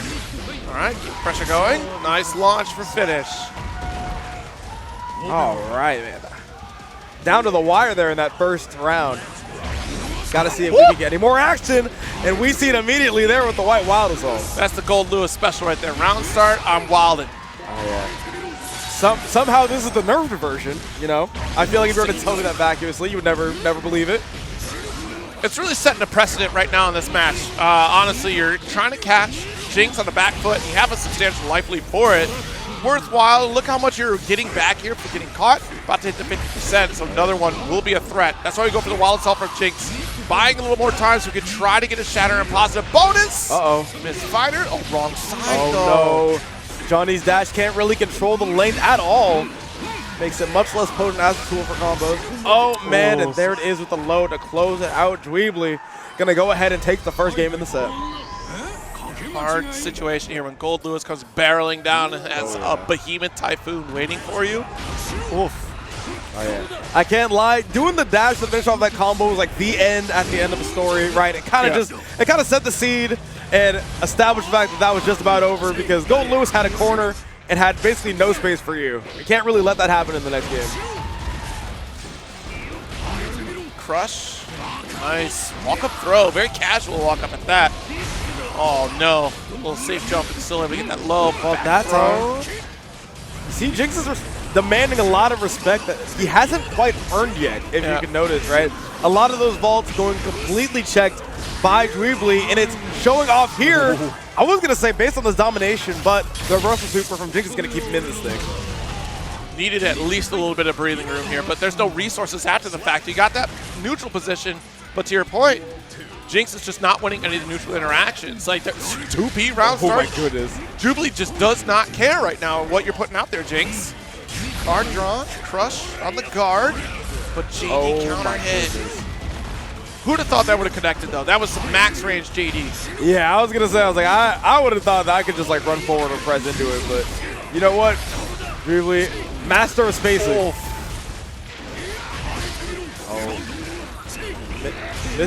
Barely missing the conversion there. Not even needing a conversion there. Just going to go ahead and reset into the high and another quick game here. Yeah, that Goldlewis control. It's to see, it's interesting. Big bodies in Guilty Gear really coming out on top. Oh, yeah. I mean, it is definitely the land of the big body right now. Johnny considered in that upper echelon both of weight and of the tier list. That's true. Oh, man. There it is. The vaults are going punished once again. Whoa. However, a throw from juibly is going to get punished there by Jynx, letting the crowd know what the name is once again. It's so fascinating that juibly actually puts them out on top of it, considering that we've already got the message for Jynx. They're willing to wake up super. That drone was hitting right on top of Jynx there. That could have done all the work for you. Yeah, no, if I'm being honest, I'm definitely going for the strike throw situation with the meaty drone. Right? Sure. As you said, different strokes for different folks. And right now, this folk is looking like they are going to get demolished there by the Insenga. And Jynx finally puts a round on the board, trying to get some sort of comeback going here. The draw too far for the guard crush there, and beautiful whip punish timing, just no full conversion. And we got to pick up these counter hits. That's been a couple times now that Jynx is not converted off straight counters. Yeah, no. That's definitely one of the other differences. Besides being relatively unconditionable, juibly has been so good at converting these straight hits into at least a hard knockdown, if not plenty of damage. Missed input on the drift right there, but it still works out at the end for Jynx. The 6K too far away. That's a juibly punish. Nice stagger, a little bit of guard crush there, and drift away for spacing. Oh, the Wild no. Assault shuts it down. Nice the throw, throw? but juibly in trouble. Oh my gosh, 2P once again. We are getting checked over and over again. Jynx needs to find an answer, and he needs to find one fast. Absolutely. The way that juibly is just constantly threatening the offense from Jynx, just asserting their own presence, like, no, I disrespect this, don't care about the pressure you have here. Interrupt with 2Ps. Frame traps might be at your advantage here to try to help out, because look, again, another 2P interrupt. juibly hasn't been able to land any of those side switches just yet. But it's all right, because we got the high-low regardless. This might have been able to kill, but all we're going to need to kill is that 6-2-4, showing off the Hisu and Jigglypuff once again and taking the clean sweep already. That's crazy. So it's a Paradox Pokemon. I forgot that Paradox there is, Pokemon? It's, you know, Okay. I feel like those old people who don't know how email works.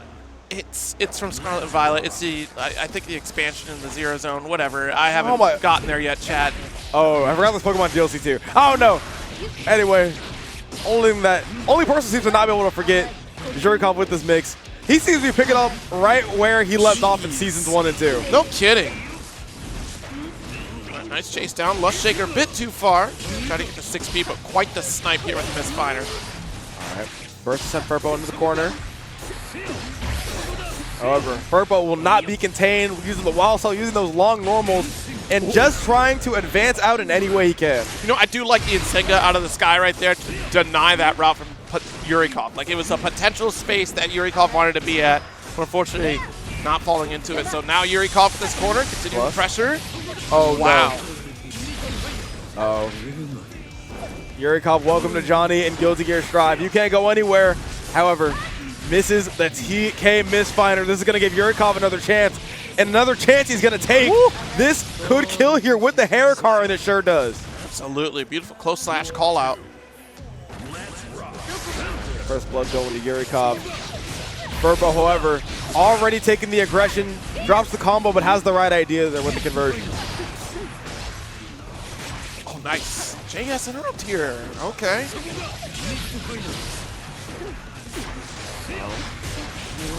Oh no, and Sega a little bit too high there. 6K? Nah. We'll get there. Ooh, just barely out of range there. Yurikov going to take advantage of it. Got to see what the mix-up is going to be. Nothing quite there yet. Keeps on catching these backdashes with the JH, but no real conversions coming off it until now. Once again, we're through the wall. Now we have Millia with positive bonus. Means we're going to be getting 50 real soon, making these mix-ups oh so scary. I like that we deny that high-low mix here just by neutral jumping out. If you're going to let me escape, I'll take it. YRC? No. Oh, it's going to connect! And that's why he's got the headband on, reminding you what letter he's wearing on his forehead. I can't believe that connected. That shouldn't have connected there. It's only because Furbo is wearing the headband. That's the only reason why that connected. Otherwise, it wouldn't have done that. Got the range buff. It's like a League of Legends. He's like, he had to build out the new item to get the increased range. Daisuke dialed it and said, zap that PlayStation additional hurt box range. All right, Yurikov says, to heck with that additional range. I'm just going to take you the entire mile, going for the perfect there, and Yurikov closes out. Game number 1, rocking the Mets gear. You already know I can get behind that. Come on. No, I can't say that you could. How? How could I? Listen, this hat was earned in NYC. We're about it over here. And then betrayed us all, went to the West Coast. That's crazy. Yeah, listen, that was not my own volition. I don't know how to explain it. I didn't choose his life. Uh-oh, YRC comes out. Ooh. Oh. Oh, man. Like I said, hitting us with that Season 2 mix. It's so beautiful. You know, I missed this form of Millia. You know, none of this, like, you know, Artemis, any of that. Just put a disc on, we're going left and right, and you're going to have to hold that. You know, the Artemis has sauce, though. It does. It does. That's crazy that we're describing Yurikov as like a vanilla Millia. Like, your mix is so vanilla, but it's working so well. Look at that. Look at that. That's a Season 1 knowledge check. Trying to go for the deflect shield. Nothing there. I don't even think this kills, though. Wait, Johnny Guts. Wall. He's going to get there on the wall. I didn't think we were going to get to the wall. But you know what? Yurikov proved me wrong once again. With the routing, allows you to get that extra damage as well. Okay, too far with the Lust Shaker. At the very least, got that misfire punish. One throw. Draw for guard crush. Instant overhead. Oh, 2D and no real response besides spending 50. No reward quite there. Yurikov going to go ahead and take advantage of this. Bento is on the ropes. No burst to his name. Actually has a wild assault in now when we have seen that he's been making incredible use of it so far. Indeed. Oh, Nice 2S. A little bit of a lift off there. Finally gets hit low. Whoa. Yuri going to take it all the way to the bank. 4 straight rounds, I believe. No, sorry. Didn't get 2 straight in the last one. Got hit by what's my name in a very incredible fashion. Behind the back, as it were. Oh, yeah. Not just playing basketball here. What? 6-8 What? round start? Huh? Oh, wow. All right. Listen, they said it's 6 p.m. I want violence. I want to go home. 6-8 round start? No. Listen, if the Terb set had anything to do with the precedent of the evening, I think that 6H was like a walk in the park with like a nice little spring breeze going. Oh my goodness. Everyone's angry today. I don't know what's going on. Everyone's just being really aggressive. They're looking for the goal points of Arc World Tour qualification. That's crazy. 200 points will be going to the winner of this event on Sunday. That is incredible. One of the few stateside. Yes. So, Oh yeah, like this is literally, I think for most NA players this is a actual must-win event.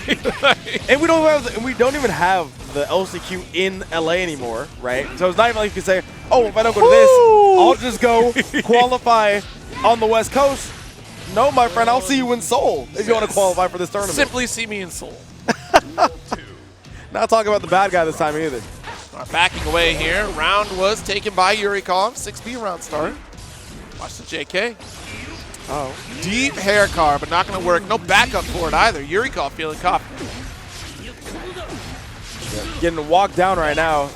No punish there on the misfinder. Might not know the exact frame data or the fact that it is minus double digits. Ooh, got the tech. Nice. Call it on the 6K. Oh, there's an Artemis there. Does that break your perception of Yurikov? Yeah, he's like, what is it? He's like, whoa! What's this Artemis thing? I don't know what's going on. New move? All right, here we go. Heard of that news. Wingers up, coming right back down. Man, I gotta say, the stage transitions on the new stage are gorgeous. Like, I haven't had a chance to look at it in depth until now, and it has been wonderful. That will be all she wrote. I played Scarlet and Violet in 60 FPS before I came here. I was like, whoa. You were like, oh my gosh, I get it. Finally, I'm running this game. It's so good. It's so good. Because, man, before, Oh, I remember all over Twitter when they were talking about singing great praises, surely, about that game's optimization. I do remember that. we're talking about Pokemon because clearly, Dad, I'm interested in Pokemon. All right? Happy Father's Day on Sunday. Yes, sir. Almost there. All right, Kung Fu Panda decided to become Imperfect's dad today. Look at that absolute domination. Coming out here round number 1. Took the burst and took barely no health on the way out of that round. Oh, slash. Wait a minute. Almost had an escape. Nice block. IB, wait a second here. Kung Fu Panda really messing around with Kung Fu right now. right. Denying Imperfect an escape route here. Kung Fu Panda can kind of only be described as like the Loch Ness Monster of Florida Guilty Gear Strive. Like, everyone, no matter what Florida, like local or regional you go to, they're like, nah, you aren't even getting past Kung Fu Panda, bro. And everyone's like, who is that? We get to see it right here on full display on Juicy Game Pass broadcast. Oh, try to get things locked down going here for Imperfect and just one frame gap there. Quick little 2K interrupt coming from Kung Fu Panda. Yeah, that was, oh my gosh, I think that was definitely a speed run. It can be with Slayer look here. Yeah. Couple map of hunches. Yes, hey, Back in the corner we go. get like a little bit of risk going, and all of a sudden, that like pile bunker loop is just gonna like send you for a ride. Look at this. Oh, here it comes. Oh, this might able to lock it down though. Yeah. Saves the meter. Yo, the hammer comes through after the dandy step. Does get close slash after BSU finish. All right, Kung Fu Panda taking another round. Almost deja vu from that last game. A slightly late burst coming out here from Imperfect means no burst on his side and a round up for Kung Fu Panda. Good launch. scoop. The throw. Oh, and there it is. It seems like we're seeing the same sequence of interactions in back-to-back games. At the very least, though, Imperfect has a better life lead than they did in the last game. Oh, yeah. Side swap the pile bunker. Oh, my gosh. Where are we going? Avian, where are we going? I don't know. All I know is that Imperfect has taken a ton of damage, and it's going to take even more with the Master's Hammer. You made one mistake. Like, you literally just made one mistake, and where'd your health go? Don't look at the camera like that. Oh, my goodness. I mean, that's just the nature of this character, as you were saying. All right, I got like, jump scared. You're like, oh, yeah, you can speedrun on Slayer, because we've just been seeing the risk get cranked up here, and it feels like Hunko Panda doesn't even need it. He just needs a no-risk, decent starter, and he's doing a number here. It's over for you. No burst? What a shame. And I can't imagine, like, this matchup being too stellar for Jacko. She can't really get set up when Slayer decides to be a little overwhelming. Got to get that hard knockdown and hope that minions can interrupt the approach. Oh, but look, that 5K to shut down a minion, and you're already getting guard crushed. That is truly the classic TM, going for pile bunker into the delayed bite. You think you've got it out, you think you're made it out, and then all of a sudden you're getting grabbed in range and in threat of a universe counter. One counter hit, close slash, and 75% of your health is gone. Kung Fu Panda really optimizing these routes. YRC recognizing the dust. Okay. Oh, Gold Burst. Might be the lifeline that Imperfect needs, and it is slowly taken away with the close slash anti-air. So, honestly, that minion toss right at the end as a kid, and then I saw it again in theaters. It's really long. Yeah, you're there for a minute. I also kind of wasn't expecting that, but also I had no expectations going to Ghibli movies, so. So Terb is back at it again with Potemkin. Oh, yeah. I already loused on the Faust. Yeah, that's like so good. I was like, we've had some bangers earlier. We had Grandpa Shiz. Grandpa Shiz was a good name. You all need to be stopped. It was awesome. I'm having a good time.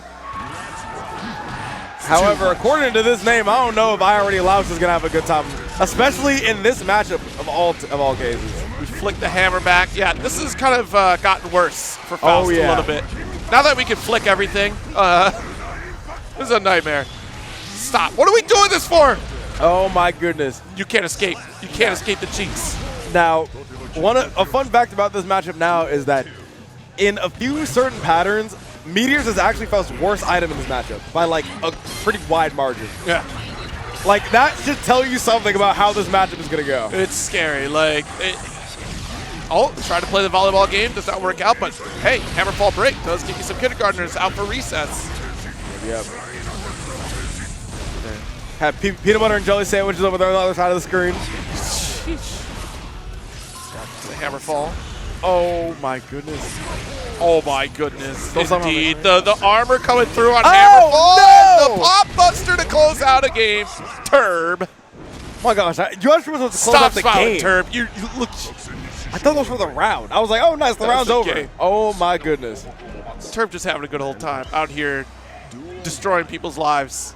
Honestly, I would too. Like, this is like if you like go to work every day at your like Monday 9 to 5 and you just find like a sack of like gold bars on your desk. That's what Season 4 Potemkin is to these players, I'm telling you. Yeah, it's just like, yes, finally. Terb trying to go for the heat knuckle. Has the Afro wand. Wow. Still not on fire. I swear, you know it would be funny if he did grab a meteor and just threw it at you. If you time a heat knuckle to grab a meteor, that would be sick. I'd let him have it, all right? Yeah, like at that point, you got that. Just dang. Yeah, I gotta outplay it. I can't do anything. Mix. Already got corner presence with the hammer to drop. Oh no, the item call trying to come through here. A couple Garudas. Do it again. Catching him jumping, catching him backdashing, but I already loused. Has zero issue to do anything to avoid that PP. Yeah, that Pop Buster, a little bit telegraphed right there with the input. But if you return the favor here, Terb. Shatter, resets neutral, no meter on either side. No. Avian, I swear to God. I swear to God. Oh, no, it's not happening. It won't happen. It won't. Avian? It won't do it. It won't happen. FD for your life. Oh, no. FD for... Oh! The clutch backdash to give. I already lost the round. I was hedging my bets, and I was correct. Good job, good job. Way to stick to your guns on that one here. I was scared. I won't lie, though. I was sweating a little bit. I was definitely sweating. Honest. Doing good. Put the camera back on Avi and just drench it out. Wait. Hold on. I got to talk to production about getting another towel before we get back on camera. Hold on. All right. Mini Faust putting in that work here in the mix with kindergartner's support. Uh-oh. Oops. Oh, punish with mix. All right. Technically was minus, but knows that he is allowed to press. Look away here, Nuss. 2P interrupts. The teleport, but you Oh don't. my goodness, the JD. It covers everything. That's a wide load. Uh-oh. And now you got to deal with this once again. Gets caught trying to backdash and jump again. And Terb says you are going nowhere. Evens up the round count in the second game. Oh, whoa. At least able to 6B right through. Thought we go for a pop buster. Maybe wanted the car, just didn't come out. That's a wild round start decision from Terb. Oh no. The moment the scalpel came out, I knew that the back charge was going to be released. Hey! All right, that's number 1, and that's number 2. That should close out the second game incredibly fittingly. You're proud of yourself, huh? Look at that. Oh, face. yeah. Look at I you. would be too. I'm finessing. Real proud. You just did 2 pot busters and that killed. Oh, You think man. you're so cool. Out here grinning ear to ear. You think you're so slick. You just get so much freedom. You get so much freedom when you play Potemkin now. It really is incredible. Look at that life lead after the heat tackle. Wow. Crush away MK here. is going nuts. Oh, my goodness. Yeah, absolutely. Dude, stop it. Oh, All right. No, I told you. No. Oh, my He flicked the explosion. Yep. He flicked the explosion. Bomb doesn't work. Meteors don't work. Like, I don't know what you're supposed to do. Besides get back Mega Fisted. I don't see what the options are. You pray. Oh, or you walk back. Just walk away. Walk away from your problems. Hey, Best way to win a fight, simply do not be there. yeah, run away. At least that's what JoJo's Part 2 taught me. Here we go. Bananas are out. Explosions are out. So many items that can be flicked. It's such a scary spot for I already lost, but showing great composure in the situation. Gets the mix the punish. Doesn't even want to deal with that burst either. Just elects to go right for the shins to send him through the wall. No damage whatsoever. Yeah, didn't really do anything. What's crazy is that Terb is a couple throws away from victory here. Oh, yeah.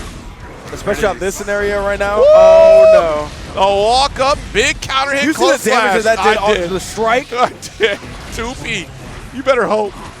You got the trumpet on your side. Nice block. Oh, no. Is there a conversion here?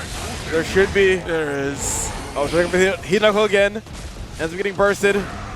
Does I already lost have an answer? And they do. It's the J2K. Thank the heavens above. You already know they have an answer. Come on now. We'll have to see what happens with the rest of this Hammerfall break. The threat of an aerial pot is terrifying. All right, here it is. Stagger into Garuda. Shoulder check. Oh my gosh. Yep. If you see these people getting hit but there's no counter hit, they are consistently trying to hold up in order to get out of that pop-up, trying to backdash. There's all different types of scenarios, but all of them lead to you not getting grabbed, so they assume it's the best option. Oh, the drift! Oh my god. What in the world? Tried to go for another pop buster in there, but no hurt box was inside the clutches of Potemkin. Good jab once again, not gonna kill. So much scaling on those P buttons. Oh, not close enough for the Red RC to connect. Good. Almost good block. Okay. Already loused. Man, already lost is already won. Just one game. All right, there we go. Only 2 more left in order to conquer this matchup, which honestly at that point just give them our gold tour points. if they're winning foul spot, like I don't know, they got it. Okay. Step of the way. That goes right in the way of that close slash. Scary spot.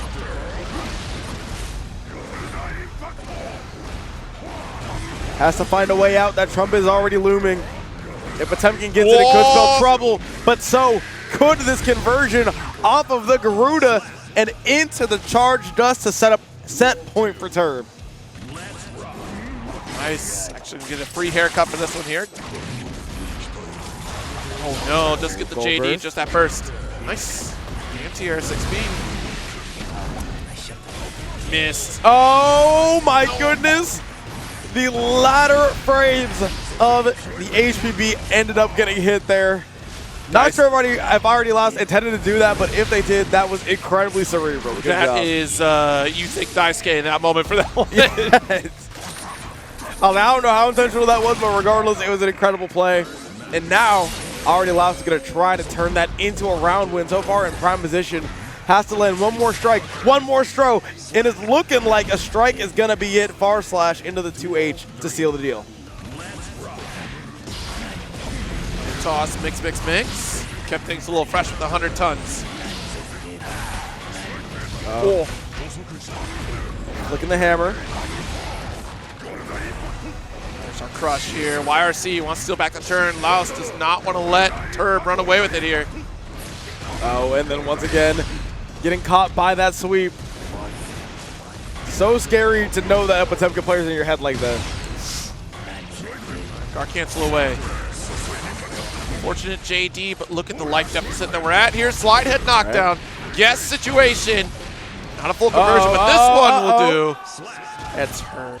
To going on that streak and trying to win this tournament. Yes, this is where it starts to get a little intense, right? Once we cross in that top 64 threshold here. Backing away from Nagoriyuki from Animals Music. And I don't blame you. This character will hurt you tremendously, but so will Baiken if we can get this mix applied. 5P, still getting a little distance away here. Yeah, it's like more than a little distance at this point. Oh my goodness, navigates around to the far slash with the backdash. Knowing how to manipulate his trajectory. Utilizing his backdash, so good there from Lord Knight. Ooh. Good to jump here.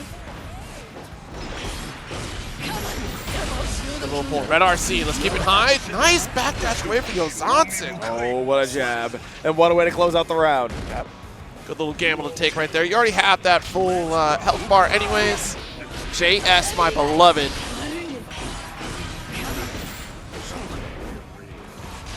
Back on. Still calling out the Bukyo.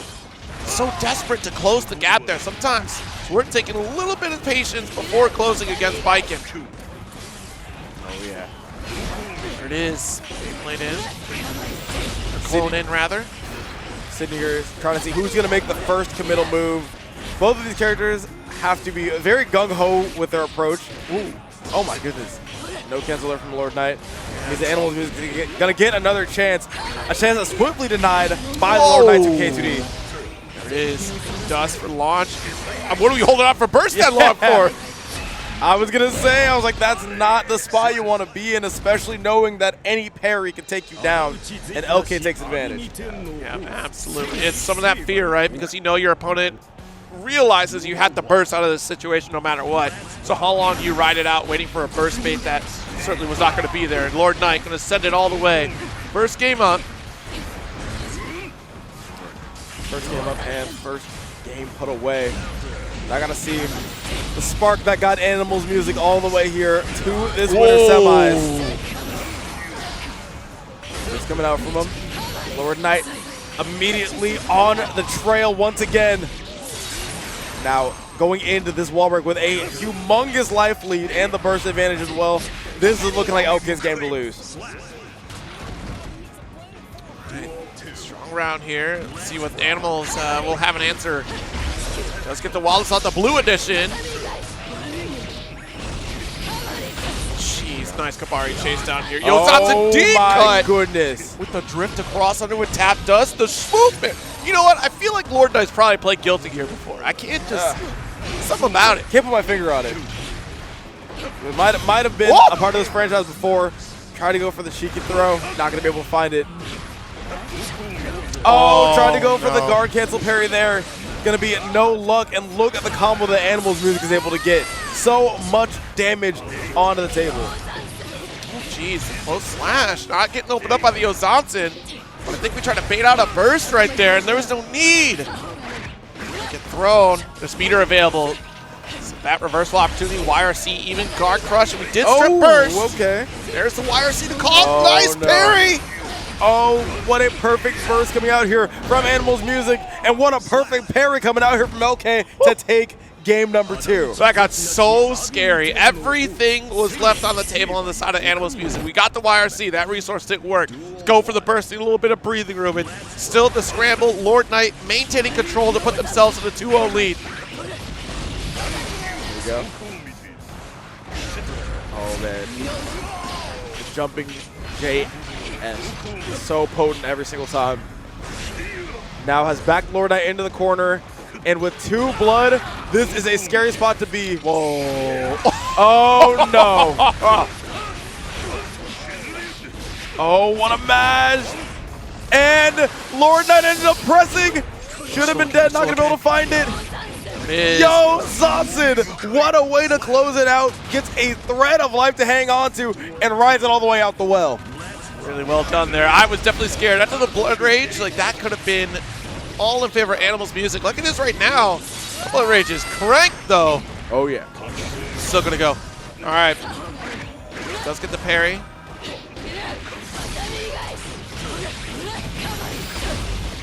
Good sequence here. Yozatsun very deep cut, and again the same situation that blue burst, or excuse me, blue roaming cancel to drift away. Still bursting. Animals Music maintaining the control, does get another shatter. One touch. Just one touch to maintain a round. 2H goes whiffing. Uh-oh. This is definitely real scary though. Aigo only has reversal super. If you're not hitting the reversal super, then this could very well be Lord Knight's game. Whoa! Sitting on set point, and set point is all it's gonna take. Okay. Who'd you lose to? Actual garbage. It's like, oh man, that's like not nice to call someone, man. Like, No, that's their name. That's it. I promise. That's it. I swear to God. Terb already doing Terb things, trying to go for that car pop buster on round start.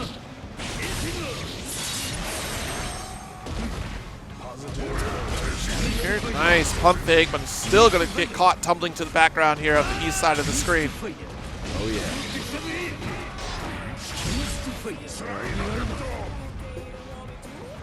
Just a moment of pause. I'll have all the patience in the world with this life lead. Are you kidding me? Yeah. I ain't going over there. Yeah, I was like, if I'm Kazam, especially after playing Testament, I'm not doing a single thing. Nice. Senga, another shatter here, and still, we're looking glorious. Yeah, this is looking absolutely prime for Kazam right now. Has dealt with actually 0 problems so far. He's perfect, you know. Oh, he wasn't? The setup was there. The setup was there. It looked like it was clear as day. Oh yeah, I don't know what he blocked or what he didn't block or got hit by, but man, Arxis is out here ruining all the magic for everybody. Guard crush here. Love him though. Quite the shutdown. Denial of movement. All right. Over. Nothing coming out of that sweep besides the JH from Potemkin. As you said, leaves a lot on the table in regards to your own agency when HPV is out there. This life lead in favor of Terb, so Kazam needs to find that position here to go for those far normals. Okay, there we go. Oh, I love the warning sign though. We saw the backdash from Pot. We do not want to get scooped up for it. Nice. Follow up the misfire. All right. Misfire all the way out. Life looking about similar, but Kazam having ever so slightly more health. Might try and fix it with the BRC. Nothing is there though. Still in the range of Johnny's anti-air. Needs a miracle, and this is looking like it could be it. Tried to go for the pop buster, and it's just going to get taken down instead by Kazam, now holding a 2-0 lead. Good little missed fighter. Yeah, or 1-0 lead, excuse me. Yeah. He has been, Kazam has just been so great these last couple year or so. Just because everything he's entered, he seems to really be in a good spot with not only the character, but with how this game really wants to be played. Yeah. I mean, adding to the threat that is Johnny. Whoa, nice deflect shield, actually working out pretty favorably. All right, confirm into the car. Not gonna quite be able to spot the wall. It's gonna be enough. Have to bait out the counter hits Ooh. from the 6 Aegis as well. Jeez, slash though. Let's get guard crush again. Let's get dunked. Oh no. Gigantor Kai is out. So really messed up the combo, but it does not matter. Whoop. Oh. Almost on that whip throw. Nice little crush there. 2K2D. Jumping with a pickup off the misfinder too. That deal was superb. Just thinking several steps ahead to try to close out this round. Not enough yet, but that second misfinder will be. Yeah, I was gonna say, I was like, let me just think a couple steps ahead. You think one misfinder ahead, and you will be okay. Now sitting here, what can truly be described as a neutral. Literally 0 clear advantage, both equal distance away from the corners. Both have the same health. Only thing that's different is Kazam being able to pick up this win and convert it into a monstrous sequence. This is going to put the opponent in the orange for sure. Not quite. A little bit off, but A little, almost there. yeah, I will say though, yeah, it was only 1 hit away. Regardless though, does not state to demean how insane this life difference is. I mean, tall order for Terb. If you turn this around, yeah, it's not happening. Yeah, not going to quite be the case. Right. Another game up here. 2-0 lead. Oh wait. Oh, production was way ahead. Yeah, we saw no, the future. no, I mean, the script. No, that was I me, mean, that was me. That was definitely me. I thought the game already passed there. But no, but it was just Terb going through 1.5 life bars by being up at Potemkin. That's completely my fault. So, yeah, this is how the script is revealed, huh? Yeah, my fault. Like I said, I told you my predictions have been right all day. The rehearsal, we agreed that you would not spill the beans. I know. I went off script. Right there in my direction it says explicitly do not state the score of the Kazam Terb set. I don't know how I could have missed it. It was in bold.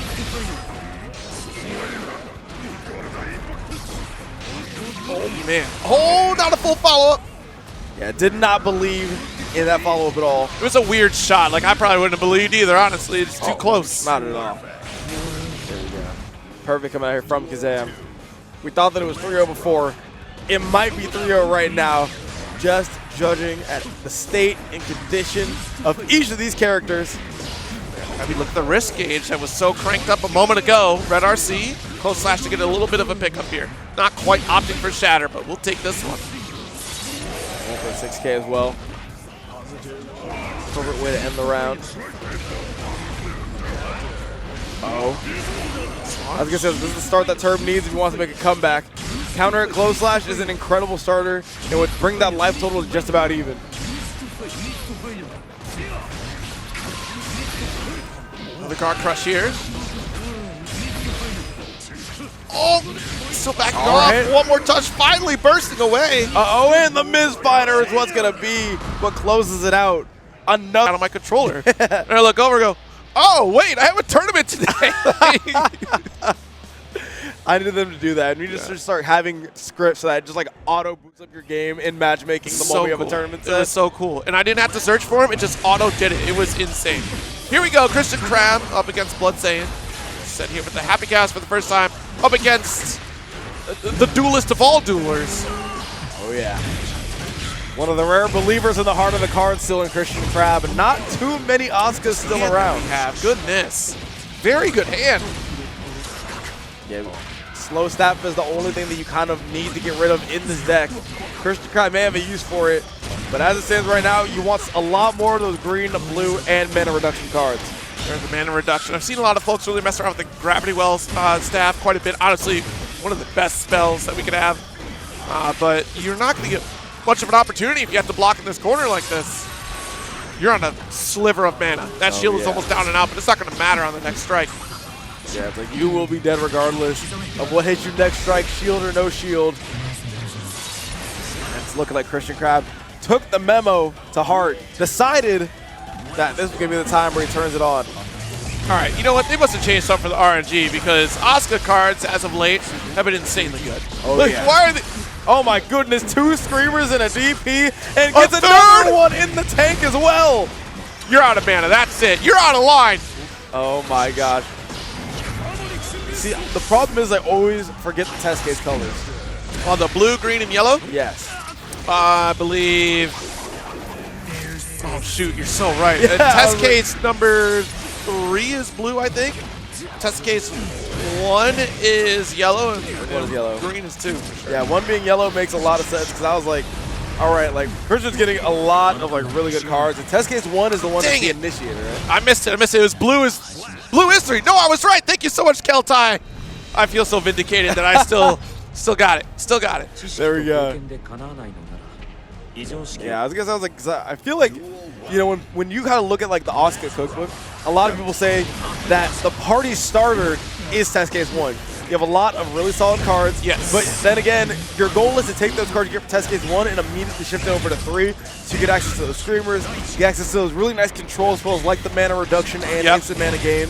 So it is really interesting to think about how the strategy of this character have changed throughout patches and throughout the character's history. Yeah, it's and again, I can't praise ArcSys enough for like really doing a good job on the UI of these cards, since they do a pretty self-explanatory job of what they do. Oh yeah. Oh, this is going to be nuts here. No more cubes to support this though, so it's an unfortunate hand that we've drawn. There ain't nothing you could have done there. The moment that cube is above you, you can just sit down, mash 2P to your heart's content. Bloodstain can go ahead and take advantage of it. Gets the burst out at the end of this round. A ballsy decision. Gonna need to be backed up with a round win. I was gonna say defense from Christian Crab isn't gonna allow that to happen.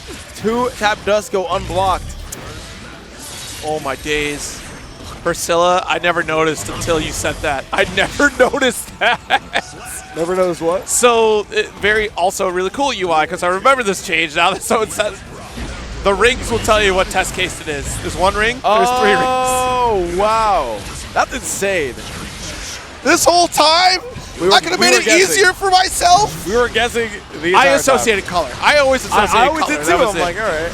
But it was the rings. That was a very nice change to the Jitsu. Wow, all right, nice, yeah. I was like, I didn't even know that. Cool. It didn't used to be like that. Today I learned. Let's see. Nice. Oh, but no mana here. At least to make a spend. This is not going to matter much. We might get this round. There it is. Oh, yeah. That is what it's looking like. Bloodstain trying to secure at least 1 or 2 games here, just trying to get this momentum back on track. Christian Crab looking very comfortable despite getting hit by some of these mix-ups. Kind of recognizing, all right, it's mixed. Sometimes I'm just going to get hit. That's how it works. Nice toss. Gravity well. Nice little overhead here with the explosion for Shatter. Man, there's the 1 ring right there. Let's see. Huh. See? All right, there we go. I was overcomplicating. I'm doing colors and numbers. I could have just counted rings. Yeah, 100 count rings. Overton brings Christian Crab to the promised land. That is that wall break transition, allowing him to put down those staffs, put those cubes out into the open, and gain that 2-0 lead. Now only needs 1 more game to advance. Indeed, Christian Crab with a pretty strong hand to start here. A couple electric cubes with this short range shot. Boom.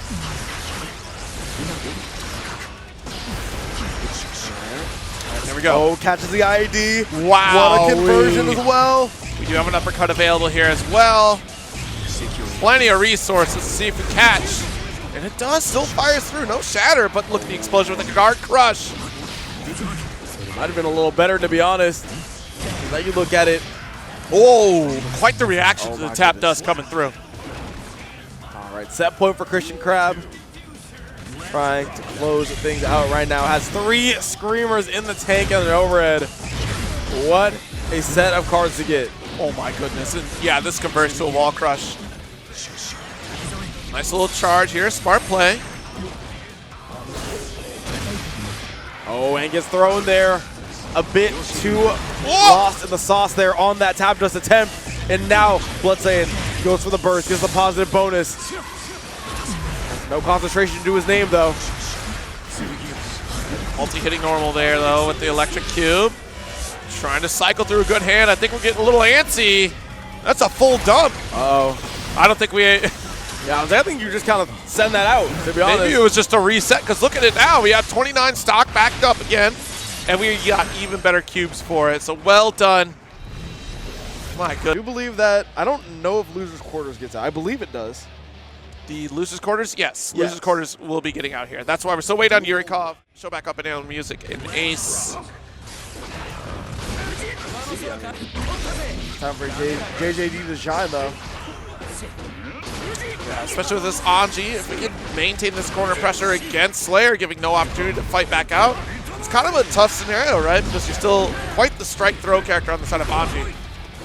Don't get this universe here. The BSU now wearing down, so we're still going to be okay to challenge with some of these interactions. Here we go. Oh, tried to go for a hop into the low. Real shoot setup. Uh-oh. They gotta be scared of that Master's Hammer. Not gonna be enough for the BSU. Look at that. Still maintaining that universe counter hit, and it's gonna escape right there with the Anji throw. The threat that Kung Fu Panda displayed earlier has not quite been there yet in this first round, but I do expect it to come back expeditiously. We shall see. At the very least, got that 6P out.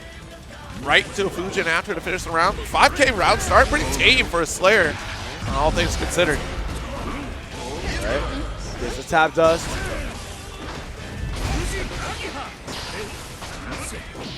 There's 2K more there. The hammer coming through. Is that recovery from Dance? I think we had the dancers wrapping up. Okay. The crush. Once again. Oh, and the YRC was so good. Almost got the PRC out as well. Would have baited and would have been the end of the round. But JJD has other plans. As you can see here, goes for the burst. Really wants this round. Not going to be able to secure it. Doesn't have the meter to put behind it. And Kung Fu Panda is going to do an incredible job of making sure that he takes the opportunity he's been given. Yeah, absolutely. Nice side swap here. Another one. Close slash to pick up the pile bunker. Nice. Going into the loops. Master Hammer's out once again. 6P on the other way. You got to be brave sometimes. You can low profile some of those strikes coming from Slayer and really take the advantage. Oh, goes for the Nagi Ha. Wow. There's the delay. Such a common technique in Guilty Gear Strive. Loves to go for the minus option into the delay. OTG tweet? That was a scheduled tweet. That's what it was. It was a scheduled tweet. Yeah, I was like, I don't think I've seen an interaction like that. That's crazy. It's like we tossed a rose for victory. Now I sent the tweet, and that got me the round. Universe, immediate burst. I don't blame you. Let's take another counter, though. 2H. Pile bunker for corner side swap. Look at the meter we got, though. Oh, my goodness. There it is. Not too sure about this killing. That's way too much energy for that. Yeah, I was going to say. Is he going to kill? We'll have to see here. No, we're good. The damage is already said and done. It's one more touch. Oh, man, and that touch is going to come by way of a 2K. Yeah. Quick, simple, easy. I've already done all my damage. 100 meter was spent. Far slash? I think Kung Fu Panda was kind of not surprised with that, but JJD certainly was. Uh-oh. Slash into option. Good conversion into the loops. If there's one thing Kung Fu Panda's got, he's got these conversions. Look at that, like throwing his hands up like, yeah, I can't even be mad about that. I just got to hold it. What am I supposed to do? Honestly, I Man's get it. relentless. Oh, okay, throwing the Master's Hammer. That's the counterplay you don't see too often. People will look at a lot of Slayers kit off of Danny 7 and say, all right, a lot of this is too broken, I can't do anything. But there are some of those really key pieces of counterplay, like throwing the Master's Hammer that JJD was able to display. Sometimes quick little 5P interrupt is all that you'll need to try to get some space. Side swap, pile bunker. Jesus, crushed. Uh-oh. Oh, man. There we go. Pile bunker loop once again. It's one of those Jesus take the wheel moments, you know? Honestly, especially like if I'm JJD and I'm up 2 games, I'm like, I can't concern my mental with a Slayer round. You know, a round that's basically just inevitable to happen when Slayer's on the screen.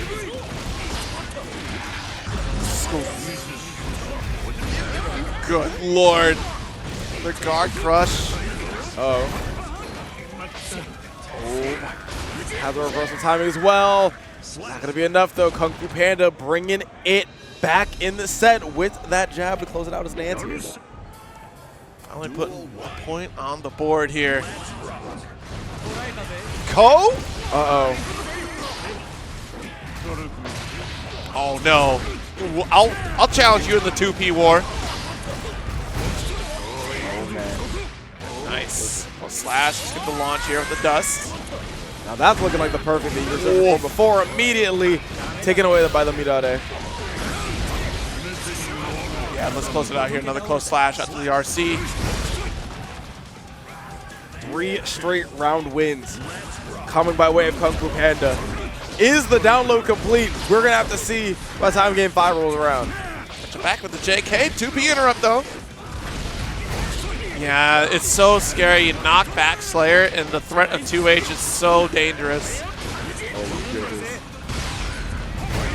Oh, no. Burst again. What? And way to know how to convert. A lot of people just end up doing the fish, but making sure to cash out for the maximum damage is going to be so important to try to maintain this lead. Absolutely. Oh, wow, big jump in. Finish up the round. No, not quite. Maybe we got a little scared that a burst is going to be there. That's not the case. There's a chip victory. Yeah, it was like, had so much time and not able to do much with it. Look for that bite. Oh no. Oh my goodness. Able to take JJD out of the corner and still hit him with the loops. Hitting them with all of them, and now we are going to a game 3 over to Kung Fu Panda. Oh my goodness. That cosplay, I have to say, like, Lil Tangent is phenomenal. That is great. Any cosplayer that has tried to figure out how to do the Slayer haircut, props off to you, because that is an insanely difficult haircut to try to pull off.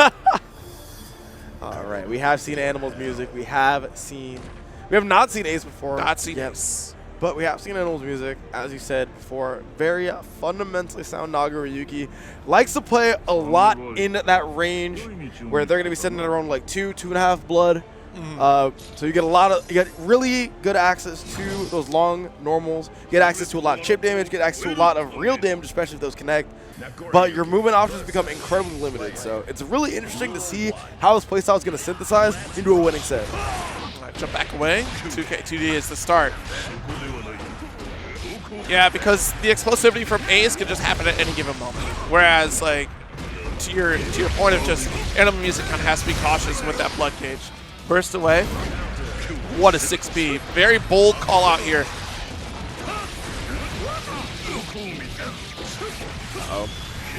Bar slash into the super. That was on his way. Now Slayer, remember, after the super Mappa Hunch nerf, has 0 reversals. A very rare thing in Guilty Gear to have 0.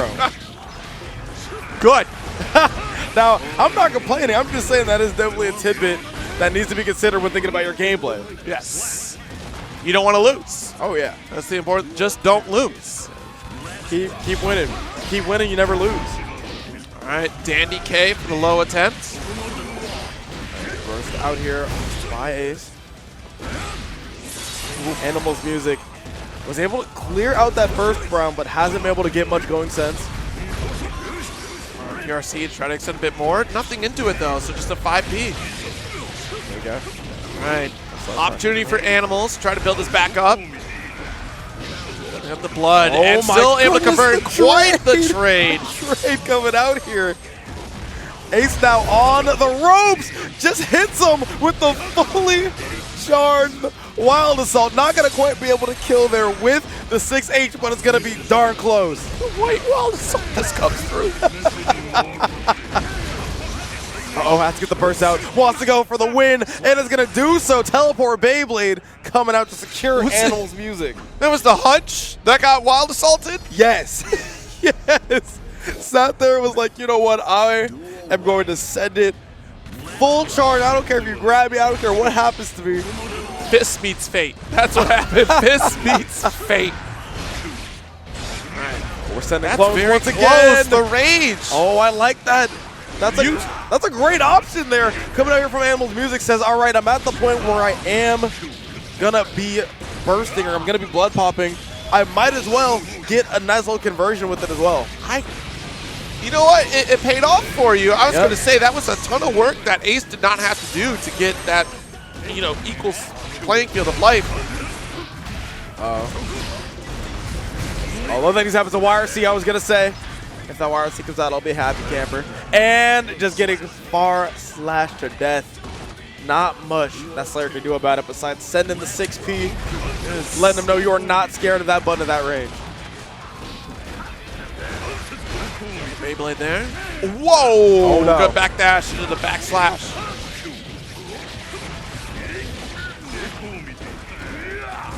Ooh, nice little 2H. Tries to get the hunch. And immediate burst here. Animals Music not trying to give up the corner that we so desperately needed. Oh. Just the stagger. Just walked up into a slash. Animals Music is up 2-0. One more game to try to secure one of the final spots out of pools to get into that phase 2. So far has a good grasp on not only this set, but also Ace's Slayer. Look at that. Whoa. I was going to say blocking everything, not quite able to get it there. But the main points of contention have not been on the defensive side, it has always been on offense. I mean, both powerhouse characters. What a side swap. Bunker here for a shatter, just on the cusp of victory. One final touch. Watch the drift. There's the 2K2D. 6P started up there for Ace, but still got the backdash into backslash finish. Closing out with the Hand of Doom. Not gonna matter though. You tell Animals Music, try to tighten up the pressure a little bit. Doesn't want to get Hand of Doom at all. Oh, buddy. Won't get wild assaulted though, because that means you're going to be picking up into the super. All that blood is going down as well. Good kill forward though. Another BSU of our own. Yes, uppercut. Actually blocking the 6H this time. Whoa. Excellent IB from Ace though. Oh no! Able to call out the mash that Ace was trying to input.